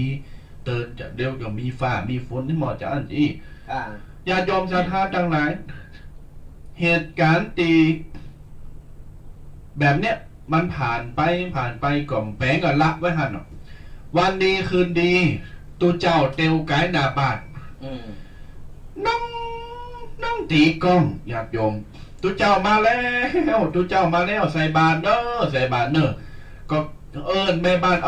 แม่ตัวเจ้ามาเดี๋ยวนี้สูเอากับข้าวกับปลามาป่ะมาเดี๋ยวนี้นะถือโอกาสใส่บาตรอุทิศตานไปหือเมตานไปหือลูกเบาของกูที่มันตายไปบัดเดี๋ยวเข้าใจมากก็เอาบาตรอธิษฐานขอบุญกุศลไปถึงศรีภรรยาถึงบุตรชายของข้าพเจ้าเนอะจอมลงบาตรปักญาติโยมทุเจ้าปานป้อนหยาดน้ำอีจิตังปฏิตังตุมหังสปีติโยอายุวันโนโสขังพลังเรียบร้อยเสียสับป๊บท่านทั้งหลายตกกลางคืนมาดูแดงตกกลางคืนมาอันนี้ไม่ใช่เรื่องผีนะไม่ใช่เราเรื่องผีนะต ตกกลางคืนมาเนี่ยฝันหันว่ามีมาเข้าฝัน ลูกใจลูกบ่าวมาเข้าฝันถึงกูอ่ะญาติโยมมาเข้าฝันปอมันอ่ะว้าบเข้ามาฝันว่าเอ้าสูตั้งแต่ข้ากับลูกเนี่ยตายไปเนี่ยสูมเป็นโผจะได้หักขาแล้วกะ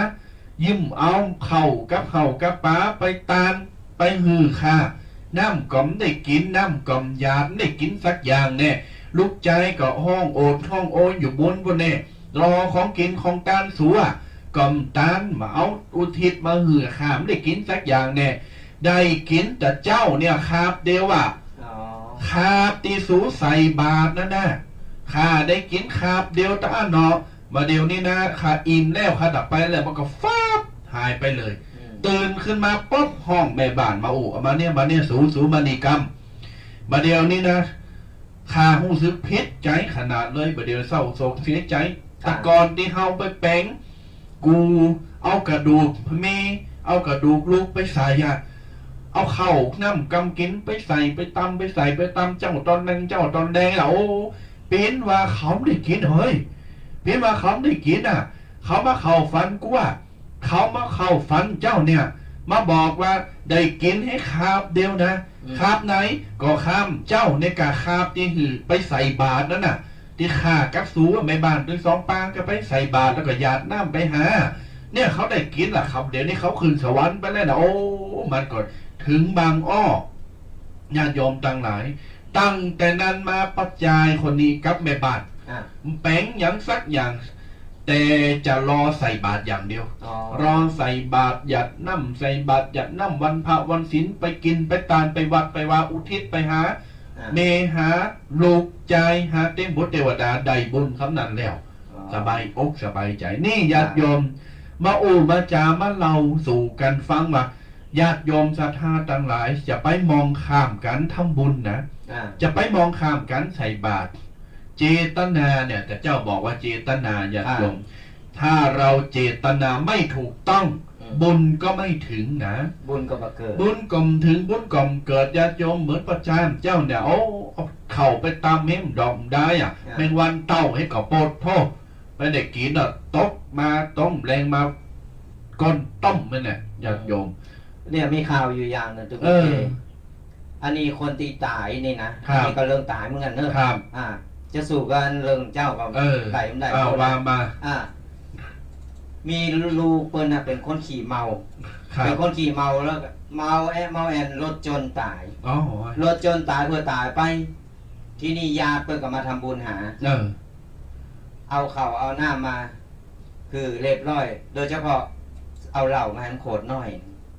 เอามาตานหาลูกก็ลูกไม่ได้กินเพราะว่าลูกมักของลูกก็เลยเอามาตานหรือตู้เจ้า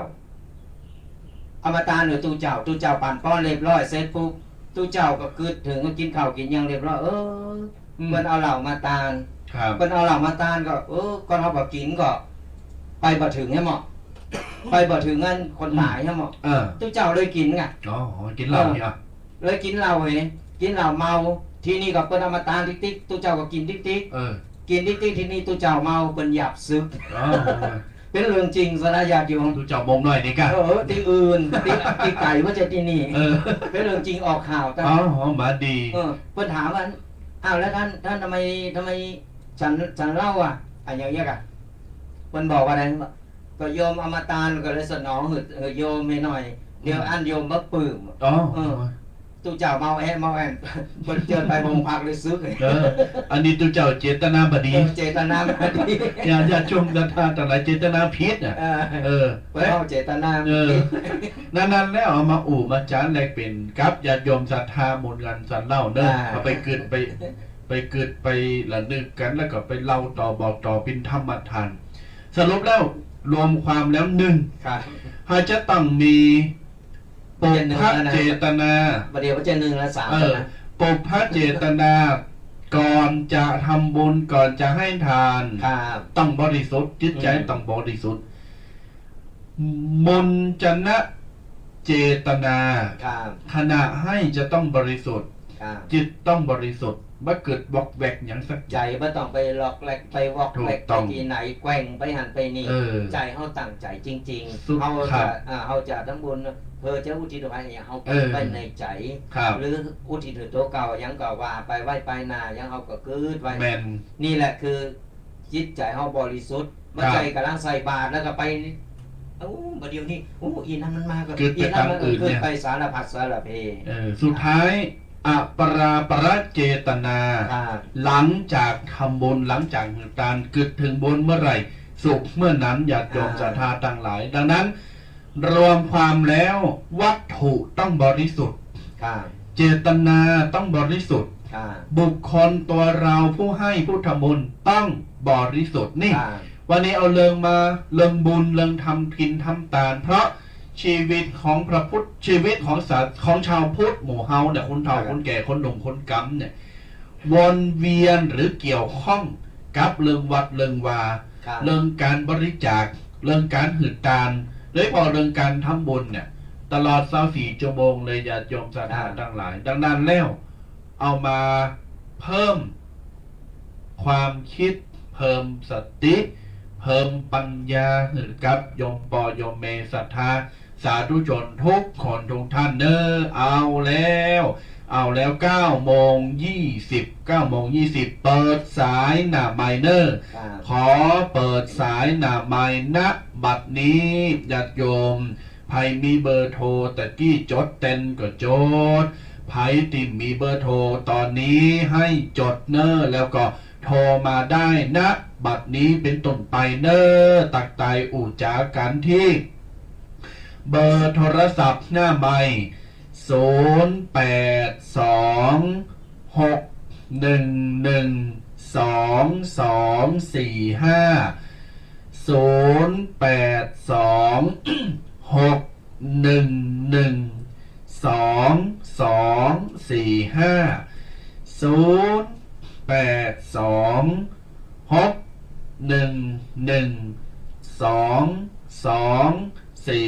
เด้อญาติโยมเด้อ โทรกันเข้ามาได้เลยเนอะตอนนี้เราเปิดสายหน้าไมค์สถาญาติโยมเนี่ย ได้มาอู่มาเอ่ยมาแลกเปลี่ยนความคิดเห็นหรือว่าความคิดหันกัน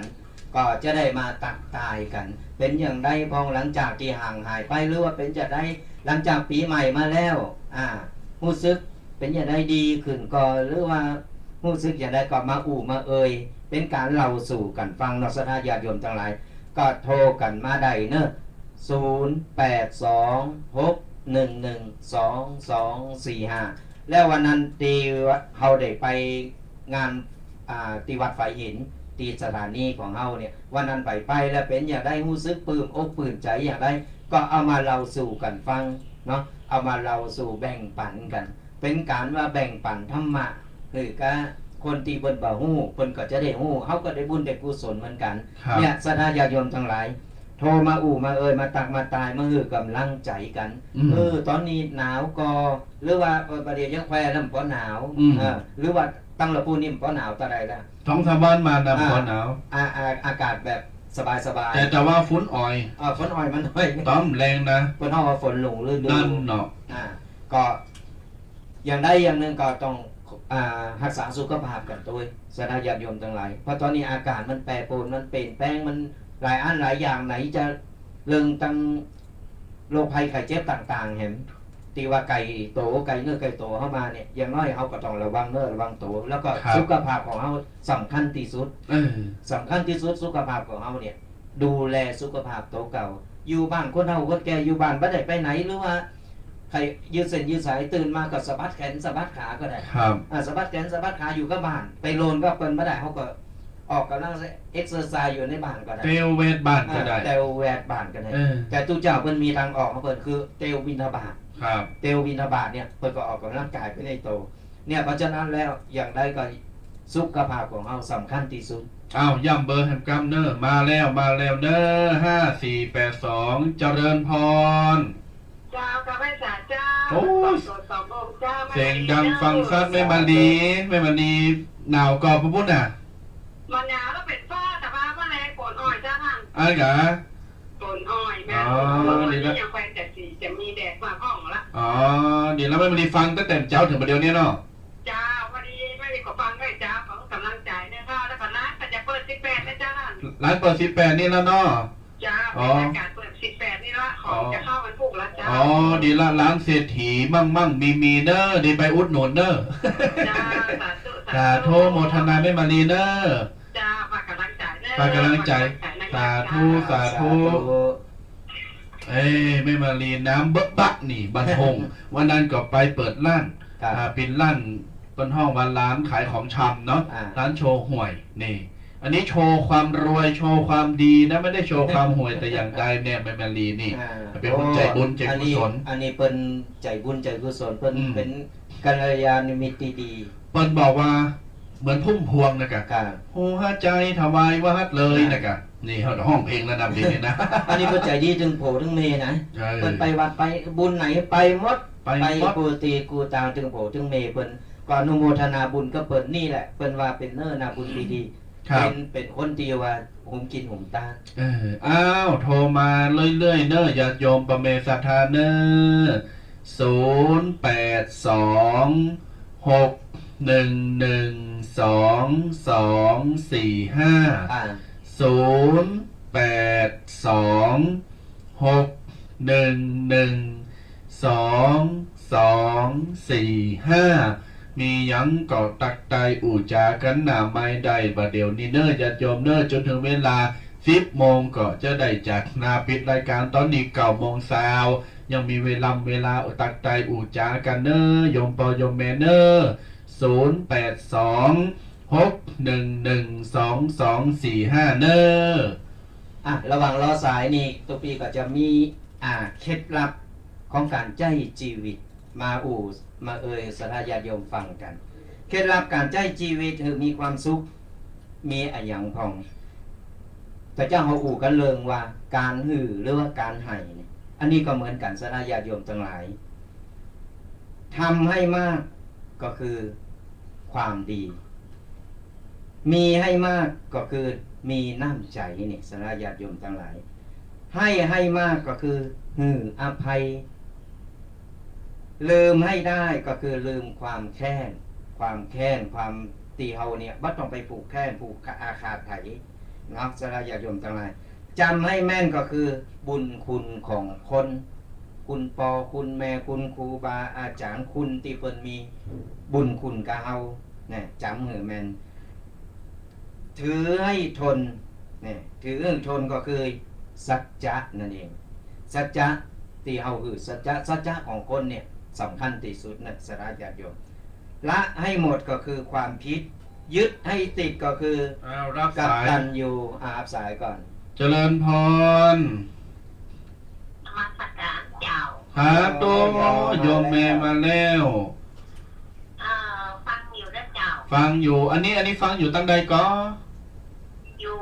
สันเจ้าแดงอ่ะ อ๋อแสนพระเจ้าแดงพอดีผมได้จัดไป2-3 เสาแล้วก็เคยลืมเลินไป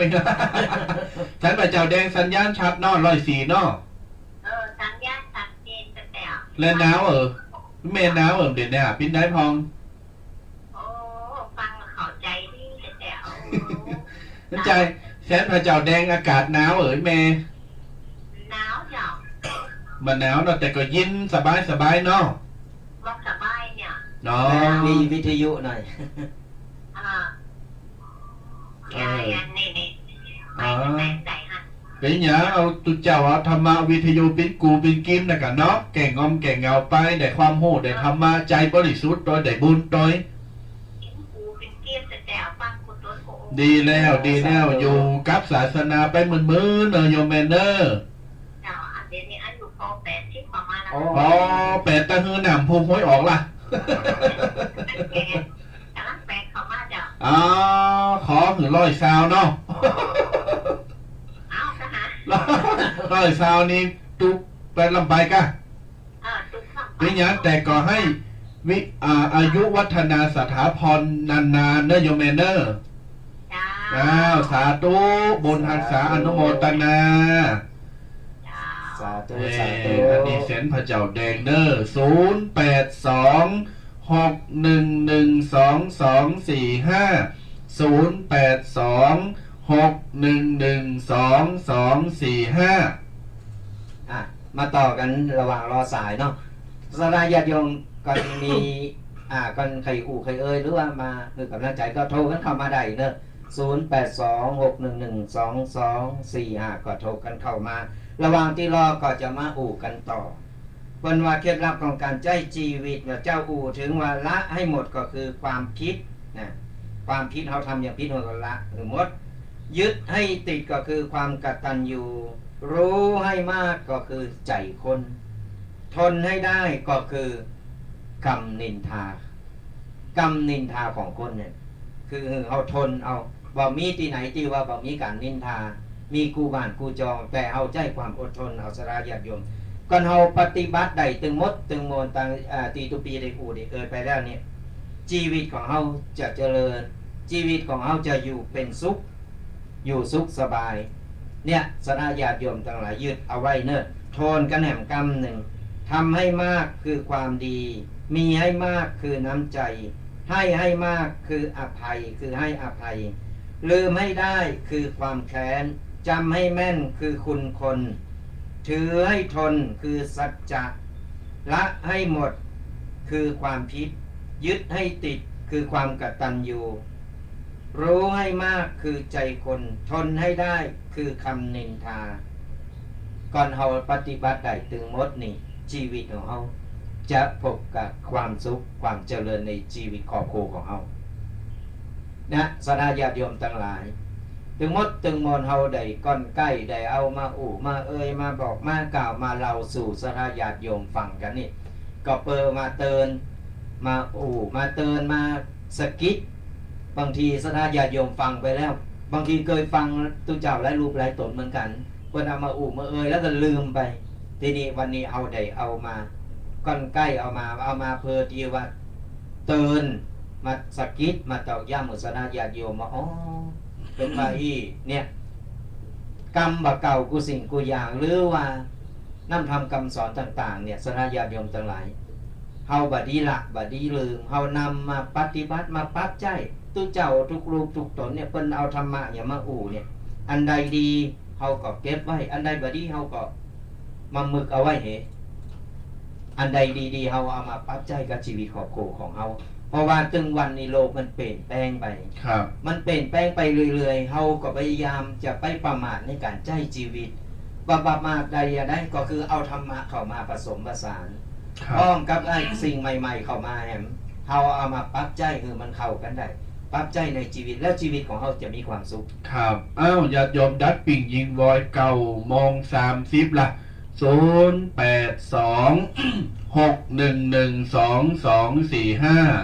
อาจจะเป็นเหตุว่าเฮายุดมึนแก่ไป3เสาเนาะ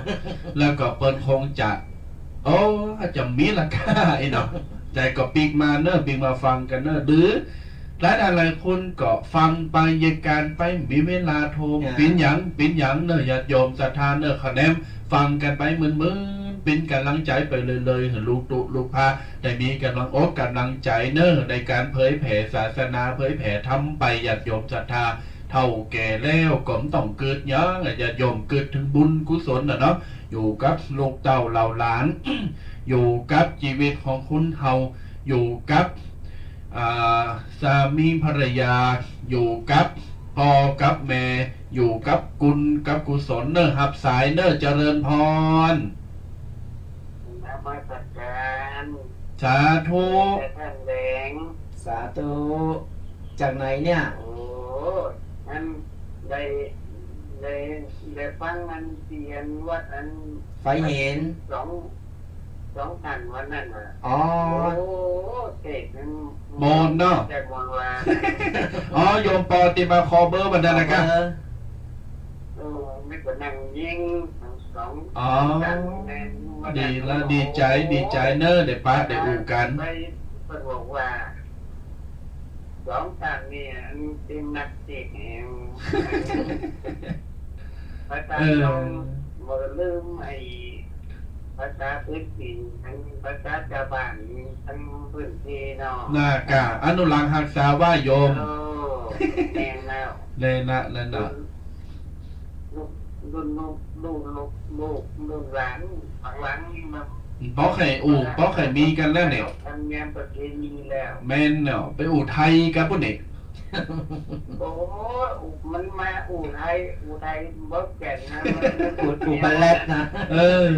มีหันว่าดับปีนี้โยมปอขอบคุณขอบใจเนอะติดโทรมาได้อู่ได้จ้ากันดีโอดีใจเนอะ ตอนวันนั้น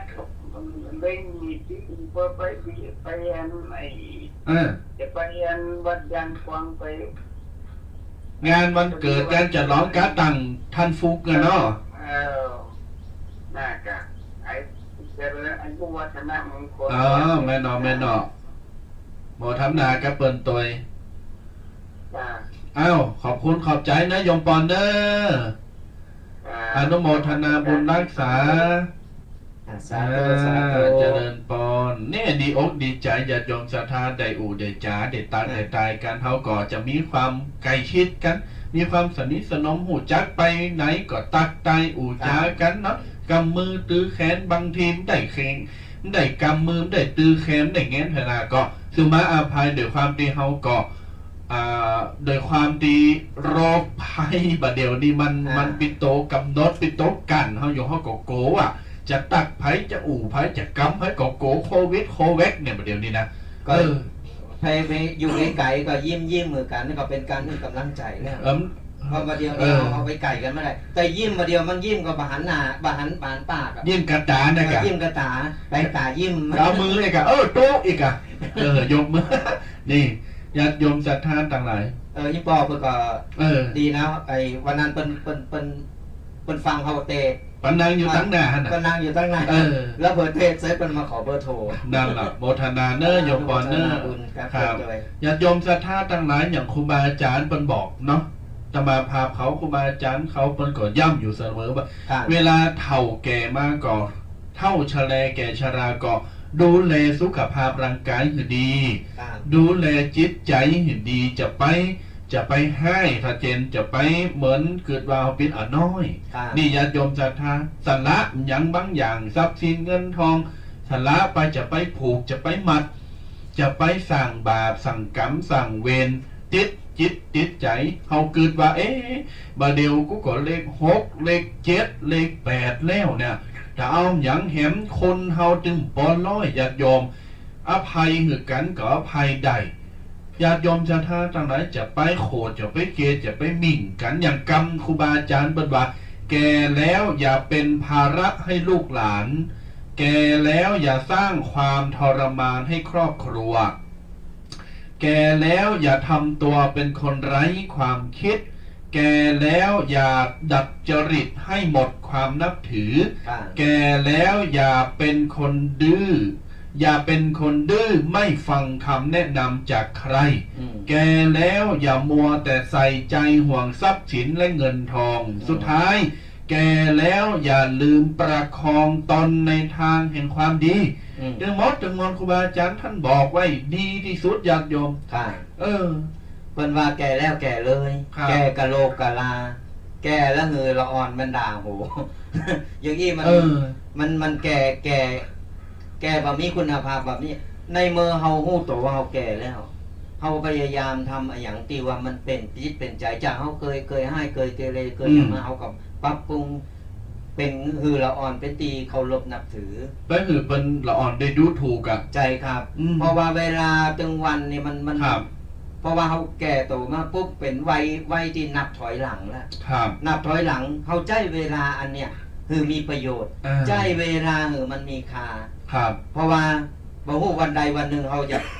จะไปก่อนหรือจะไปตอนใดเฮาก็บ่ฮู้กับวันเกิดบ่ฮู้วันตายเพราะฉะนั้นแล้วอันอย่างที่เฮาจะทำจะสร้างจะทำที่มันเป็นคุณงามความดีทำไปเถอะทำในช่วงบรรปลายของชีวิตแก่แล้วเนี่ยบ่ใช่ว่าไป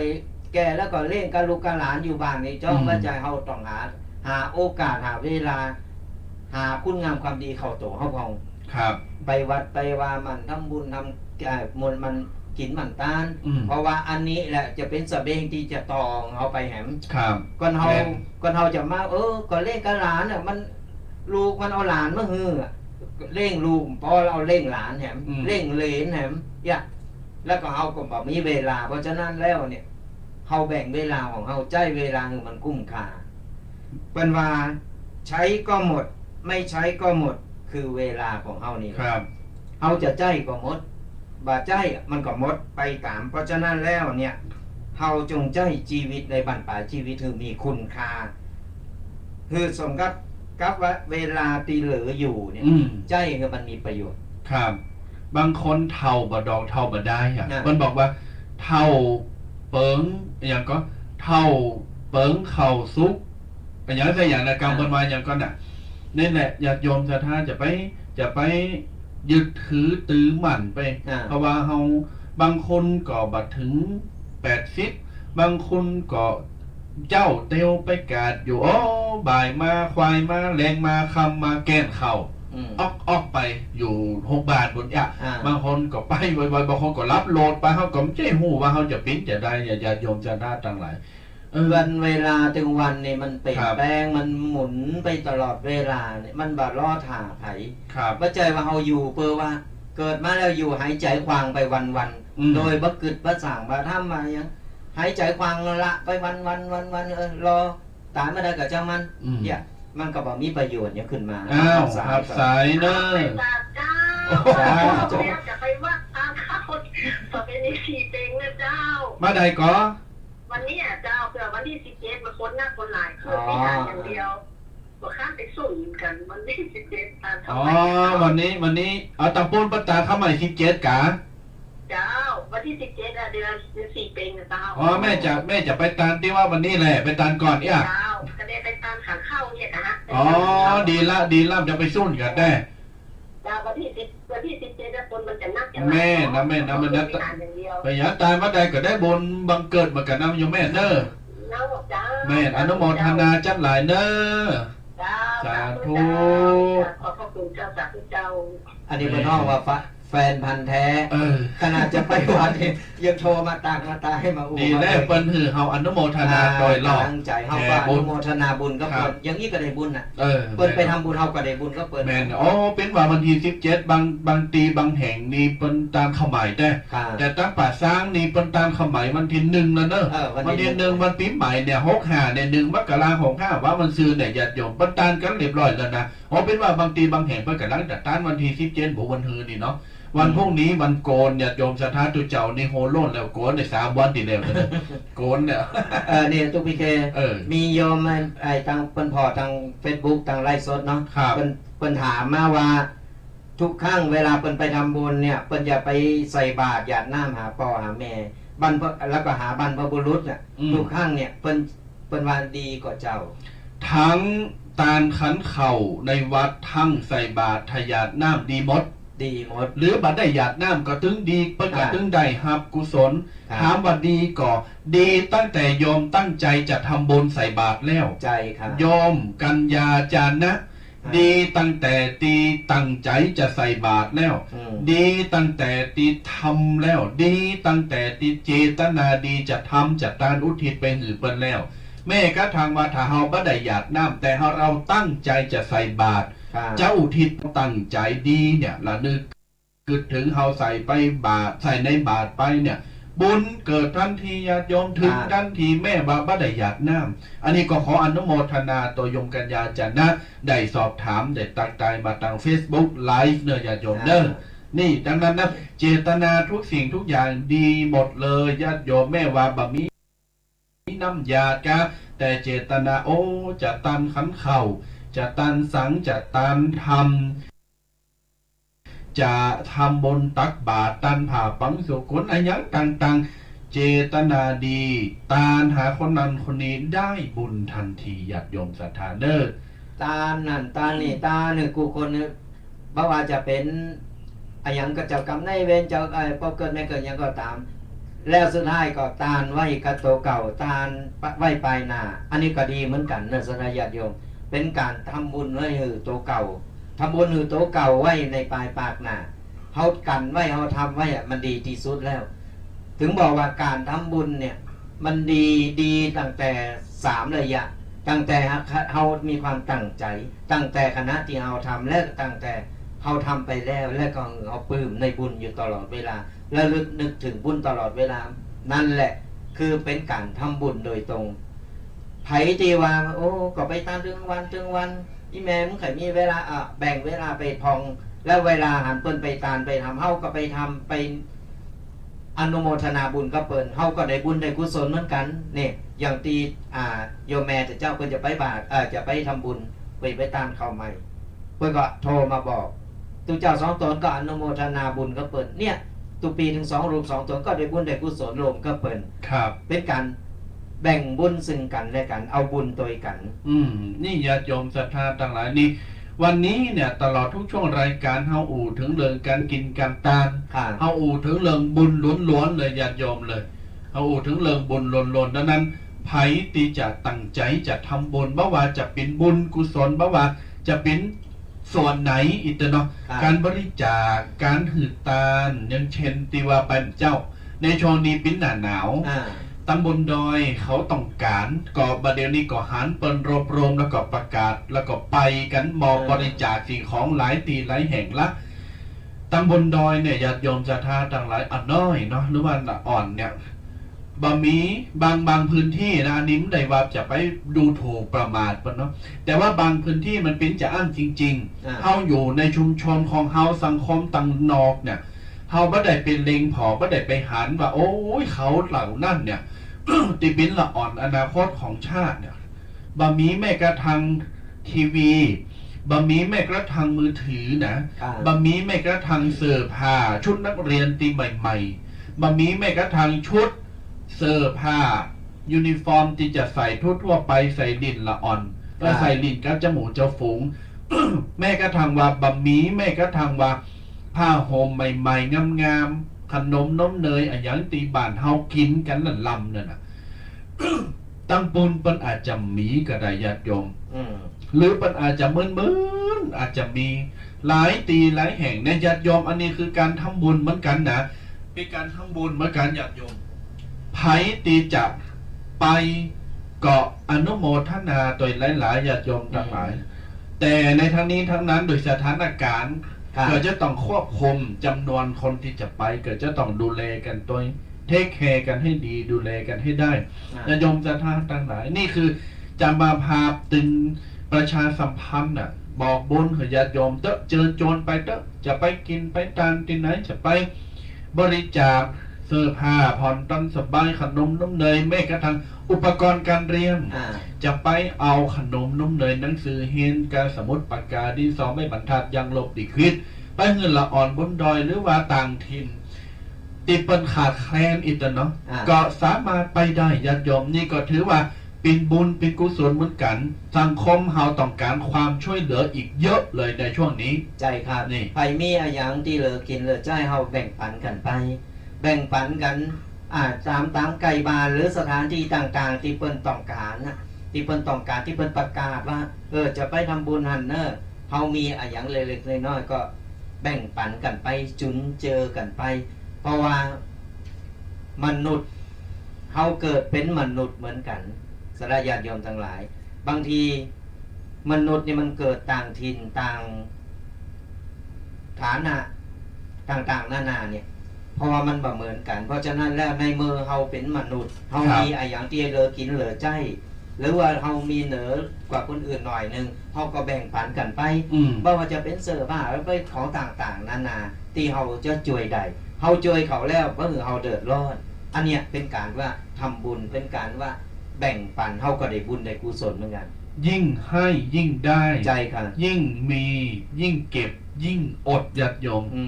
ยิ่งมียิ่งเก็บบ่นี่จะบ่เผยแผ่บ่เผื่อแผ่มันหมดไปติแต่ญาติโยมแถมหน่อยก็ไปเป็นโปก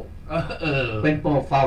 แม่นเนาะเฝ้าสมบัติอยู่น่ากะเพราะฉะนั้นเนี่ยญาติโยมศรัทธาต่างหลายก็มีเยอะก็ให้เยอะมีมากก็ให้มากมีน้อยก็คือน้อยตามกำลังจะไปเกินโตลงไปเนาะญาติโยมศรัทธาเนี่ยดังนั้นแล้ว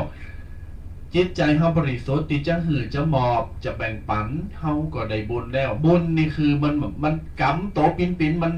มันบาสัมผัสบ่ได้อีตเนาะว่ากับสมมันสัมผัสบ่ได้แต่ทั้งนี้ทั้งนั้นเฮาสามารถสัมผัสได้โดยจิตใจผู้ที่กระทำบุญกระทำกรรมดีผู้ที่มีจิตเป็นเมตตาเนี่ยญาติโยมศรัทธาต่างหลายจะสัมผัสและจะรับรู้ได้ว่าบุญคือหยังบารมีคือหยังความดีคือหยัง ก็คืออยู่ที่ไหนเขาก็มีรอยยิ้ม ครับ อยู่ที่ไหนเวลาเกิดถึงสิ่งที่เราทำในสิ่งที่เป็นความดีนะเขาก็จะมนอกมนใจอ่ะ ครับ เขาก็จะซุกอกซุกใจตลอดทั้งวีทั้งวันอ่ะ อ่า ปายแบบปญาติโยมทั้งหลายอยู่ไปอยู่ไปอยู่ไปใจชีวิตไปก็จะป้อนตุกให้น้ำตัว อ่า นี่ญาติโยม เพิ่นห้องว่าบุญความดีบาปบุญคุณโทษกูสิ่งกูอย่าง อืม เฮาพอบาหันโต มันเป็นของละเอียดมันเป็นของละเอียดแต่เฮาสัมผัสได้อย่างใดเฮาสังเกตง่ายๆเพียงแต่ว่าเวลาวันเนี้ยเฮาได้ช่วยเหลืออะหยังไผหรือว่าได้แบ่งปันอะหยังไผเฮาความรู้สึกของเฮาอะมันจะเกิด ความรู้สึกของเฮาจะเกิดว่าวันนี้รู้สึกสบายใจรู้สึกโมนใจ วันนี้ไปไหนก็ยิ้มแย้มแจ่มใสอารมณ์ของเฮาก็จะดีขึ้นมา นี่คือบุญเกิดจากใจของเฮาแล้ว แล้วเอายิ่งเฮาทำสะสมไปเรื่อยๆทำเตอเล็กเตอน้อยทำไปจิตใจเฮาก็จะเบิกบาน ไปไหนมาไหนมีแต่คนหักคนหนม เทวบุตรเทวดาเปิ้นอยู่ทั้งบนเปิ้นก็จะได้สรรเสริญจะได้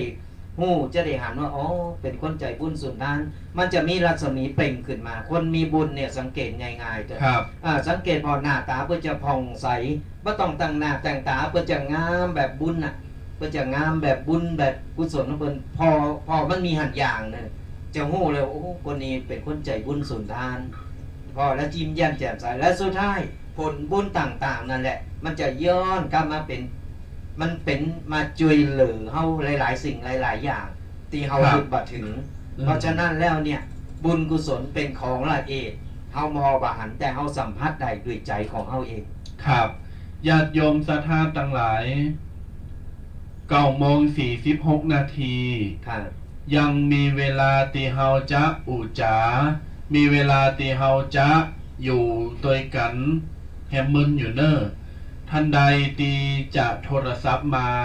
ก็สามารถโทรศัพท์มาได้ในชั่วโมงสุดท้ายที่เบอร์โทรศัพท์ 082-611-2245 โทรมาในสายสุดท้ายหรือว่าชั่วโมงสุดท้ายใดญาติโยมเนอะ ยังมีเวลากันอยู่เนอะมาอู่มาเอ่ยมาหือกำลังใจกันเนาะสนาญาติโยมทั้งหลาย มาหือกำลังใจมาอู่มาเอ่ยกัน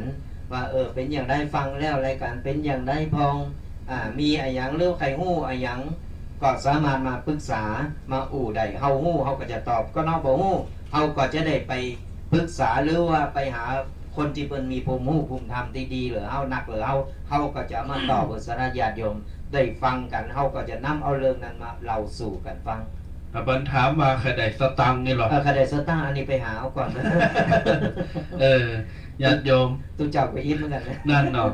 อ้าวญาติโยมศรัทธาทั้งหลาย ชั่วโมงสุดท้ายแฮม10 นาที15 นาที ค่ะ ก็มีเฮ้ยวันนี้มี3-4 สายเหตุได้ อืม เฮาก็น้อยใจเมื่อกันน้อยอกมองใจ น้อยอกมองใจเน เดี๋ยว อะ เข้ามาอย่างนี้ก็ตู้เจ้างอมเลยตู้ นั่ เจ้าน เนาะ งอม เฮามองงอมเลยปากหนักหรอก ญาติโยมศรัทธาทั้งหลายบ่เป็นหยังถึงแม้ว่าญาติโยมศรัทธาบ่โทรมาแต่ขอคือฟัง ค่ะ ขอคือฟังกันไปมึนๆถวายกำลังใจตามบาภาพ2ตุนตุลูกตุลานนี่มึนๆนะญาติโยมศรัทธาอยู่เป็นกูเป็นกิมกันไปมึนๆเนอะสุดท้ายญาติโยมศรัทธามีเรื่องเล่าสุดท้ายนะตะคืนนี่ไปอ่านในบทความตะคืนเนี่ยไปอ่านในบทความอันนี้ก็เริงอานิสงส์ของการทำบุญเหมือนกันอันนี้สั้นๆอานิสงส์ของการทำบุญญาติโยมอันนี้เกิดจากหลวงตารูปหนึ่ง เกิดจากหลวงตารูปหนึ่งเป็นอานิสงส์เป็นในเขียนในเพจว่าอานิสงส์มหาบุญเกิดจากการไหว้พระสวดมนต์นี่ญาติโยมฟังคือดีนะไผ่ตีหุมกินหุมตาลปลายบะปอไผ่ตีชอบไหวพระสวดมนต์นะตอนเจ้าตอนแรงตอนเจ้าอีนะไหวพระสวดมนต์เจิญเต็มบทเทวดานี่นะญาติโยมศรัทธาฟังเนอะหลวงตารูปหนึ่งเปิ้นได้เดินทางไปต่างจังหวัดเป็นภาคอีสานไปพักอยู่อารามที่หนึ่ง อารามนั้นไม่มีวิหารไม่มีโบสถ์มีศาลามีพระพุทธรูปองค์ใหญ่องค์หนึ่ง ค่ะ แล้วก็ มีศาลาติดปินไม้เก่าๆอยู่หนึ่งหลัง ในศาลามีโต๊ะหมู่บูชา และมีพระพุทธรูปอยู่หนึ่งองค์ ตั้งและดอกไม้แห้งๆเหี่ยวๆเก่าๆเพราะมีใครดูแลเปิ้นเข้าไปนอนพักรูปเดียวไม่มีผู้ติดตามไม่มีใครเลย ค่ะ ญาติโยมศรัทธาทั้งหลาย ตลอดการพักเช้าเย็นเช้าเย็นเช้าเย็นเปิ้นจะปฏิบัติธรรมตลอดจนถึงมีการไหว้พระทำวัดเช้าเย็นก็สวดมนต์เย็น แต่เนี่ยไปทุกวันก็มีโยมมาหันก็น่าเลื่อมใสศรัทธา เปิ้นก็เอาอาหารมาถวายเป็นวันไปอาหารเช้าอาหารเพลเย็นก็ปันนะเช้าเพลเย็นปันนะเช้าเพลเย็นปันนะเดี๋ยวเนี่ยไปตลอดจน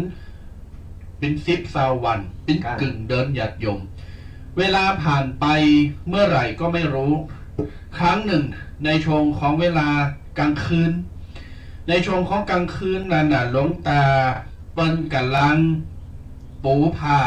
จะกราบพระจะทำวัดสวดมนต์ขณะที่เปิ้นตั้งนะโมตัสสะภะคะวะโต3 ครั้งแล้วก็พุทธังสรณังคัจฉามิจนจบบทสังฆังจบบทพุทธิยัมปิตติยัมปิสังฆังสรณังคัจฉามิเจ็ดเรียบร้อยหลวงตารูปนี้ท่านตั้งใจสวดบทธรรมจักรกับปวัตตนสูตรญาติโยมเอวเมสุตังเยกังสมายังบากาวาอย่างน่ะที่ต่างๆหลายเคยสูตรกันที่ตุเจ้าพระเนรเคยสูตรตั้งบทธรรมจักรกับปวัตตนสูตรไปเรื่อยๆจนจบครึ่งบทพอจบครึ่งบทปั๊บญาติโยมมันจะมีบทต่อท้ายบทชื่อของชั้นสวรรค์น่ะพรหมานังเทวานังสัตตังสุตวาจตุมมหาราชิกาเทวาสันตามนุสาเวสุจตุมมหาราชิกานังเทวานังสัตตังสุตวาตาวติงสานังญาติโยมศรัทธาทั้งหลาย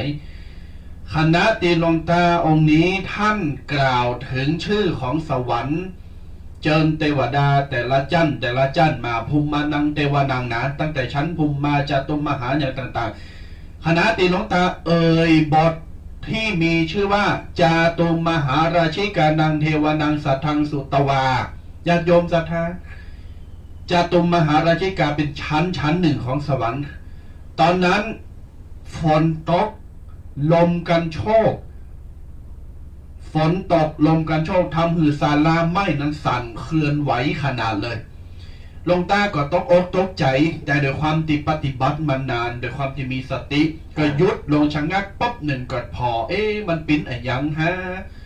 พอเงียบสักพักป๊บสวดต่อตุสีตาเทวาสัทธามนุสาวอยู่คณะได้สวดก็ตึงตั้งหลวงตาก็หยุดแฮมมันเป็นอย่างนำเหลือนะหลวงตาก็หยุดพักการสวดมนต์สกรรมออกไปพอนองสาระเง้นพอฝ้ายพอคว้าพอหน้าพอหลังมีอย่างสักอย่างเป่งนึ่งสวดถึงบทยามาเทวาสัทธามนุสาเวสงยามาตุสิตานิมมานรติปรนิมิตวัสวัตติญาติโยมศรัทธาบทสุดท้ายพรหมกายิกาเทวาสัทธามนุสาเวสงเอตัมภควตาพรานสิยังพอจบบทธรรมจักรกับปวัตตนสูตรต่างนิทิต่างป๊บญาติโยมศรัทธาต่างหลาย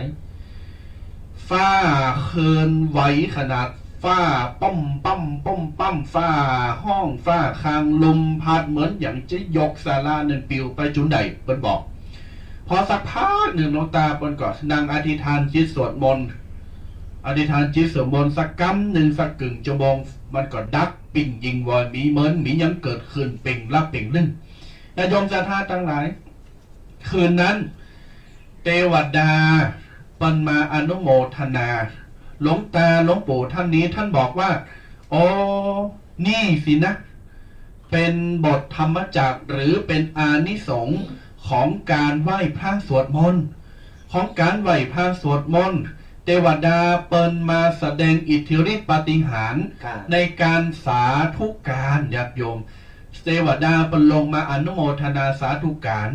เปิ้นมาสวดมนต์โดยเปิ้นมาหับบุญหับกุศลโดยนี่ เหตุการณ์นี้เกิดขึ้นจริงในภาคอีสานนะญาติโยมนะไปฟังบัดได้ไปไข่โหมได้นะญาติโยมศรัทธาทั้งหลายตมาภากำลังจะบอกว่าอานิสงส์การไหว้พระสวดมนต์นี้จะทำให้ทุกอย่างเจริญงอกงามญาติโยมหวังสิ่งใดได้สิ่งนั้นโดยเร็วพันเลยเป่าประกาศเจิญโจรปันกินปันตานโอ้ไปวัดไปว่าได้ดังใจที่ปรารถนาไม่ติดไม่ขัดทั้งทุกสิ่งทุกอย่างการเงินการงานหน้าที่ผิวพรรณวรรณะพุทธผ่องใสหมดญาติโยมเอื้ออำนวยเปิดตังหมดเพราะอิทธิฤทธิ์ของเทวดาขณะที่เฮาสวดมนต์แต่บทเทวดาเปิ้นจะมาสวดมนต์โดยเปิ้นมาอนุโมทนาโดยเฮาโดยบางครั้งบางทีเฮาสวดมนต์ได้ยินเสียงหันเสียงหนีแทรกซ่องเข้ามาหรือรู้สึกว่าเราไม่ได้อยู่คนเดียวอันนี้ก็เป็นไปได้ขนาดแล้วเยินญาติโยมศรัทธาได้ไหว้พระสวดมนต์อนุโมทนาในบุญกุศลบอกกับการกินการทานไปเลยญาติโยมเนอะชีวิตญาติโยมจะไม่มีความอับจน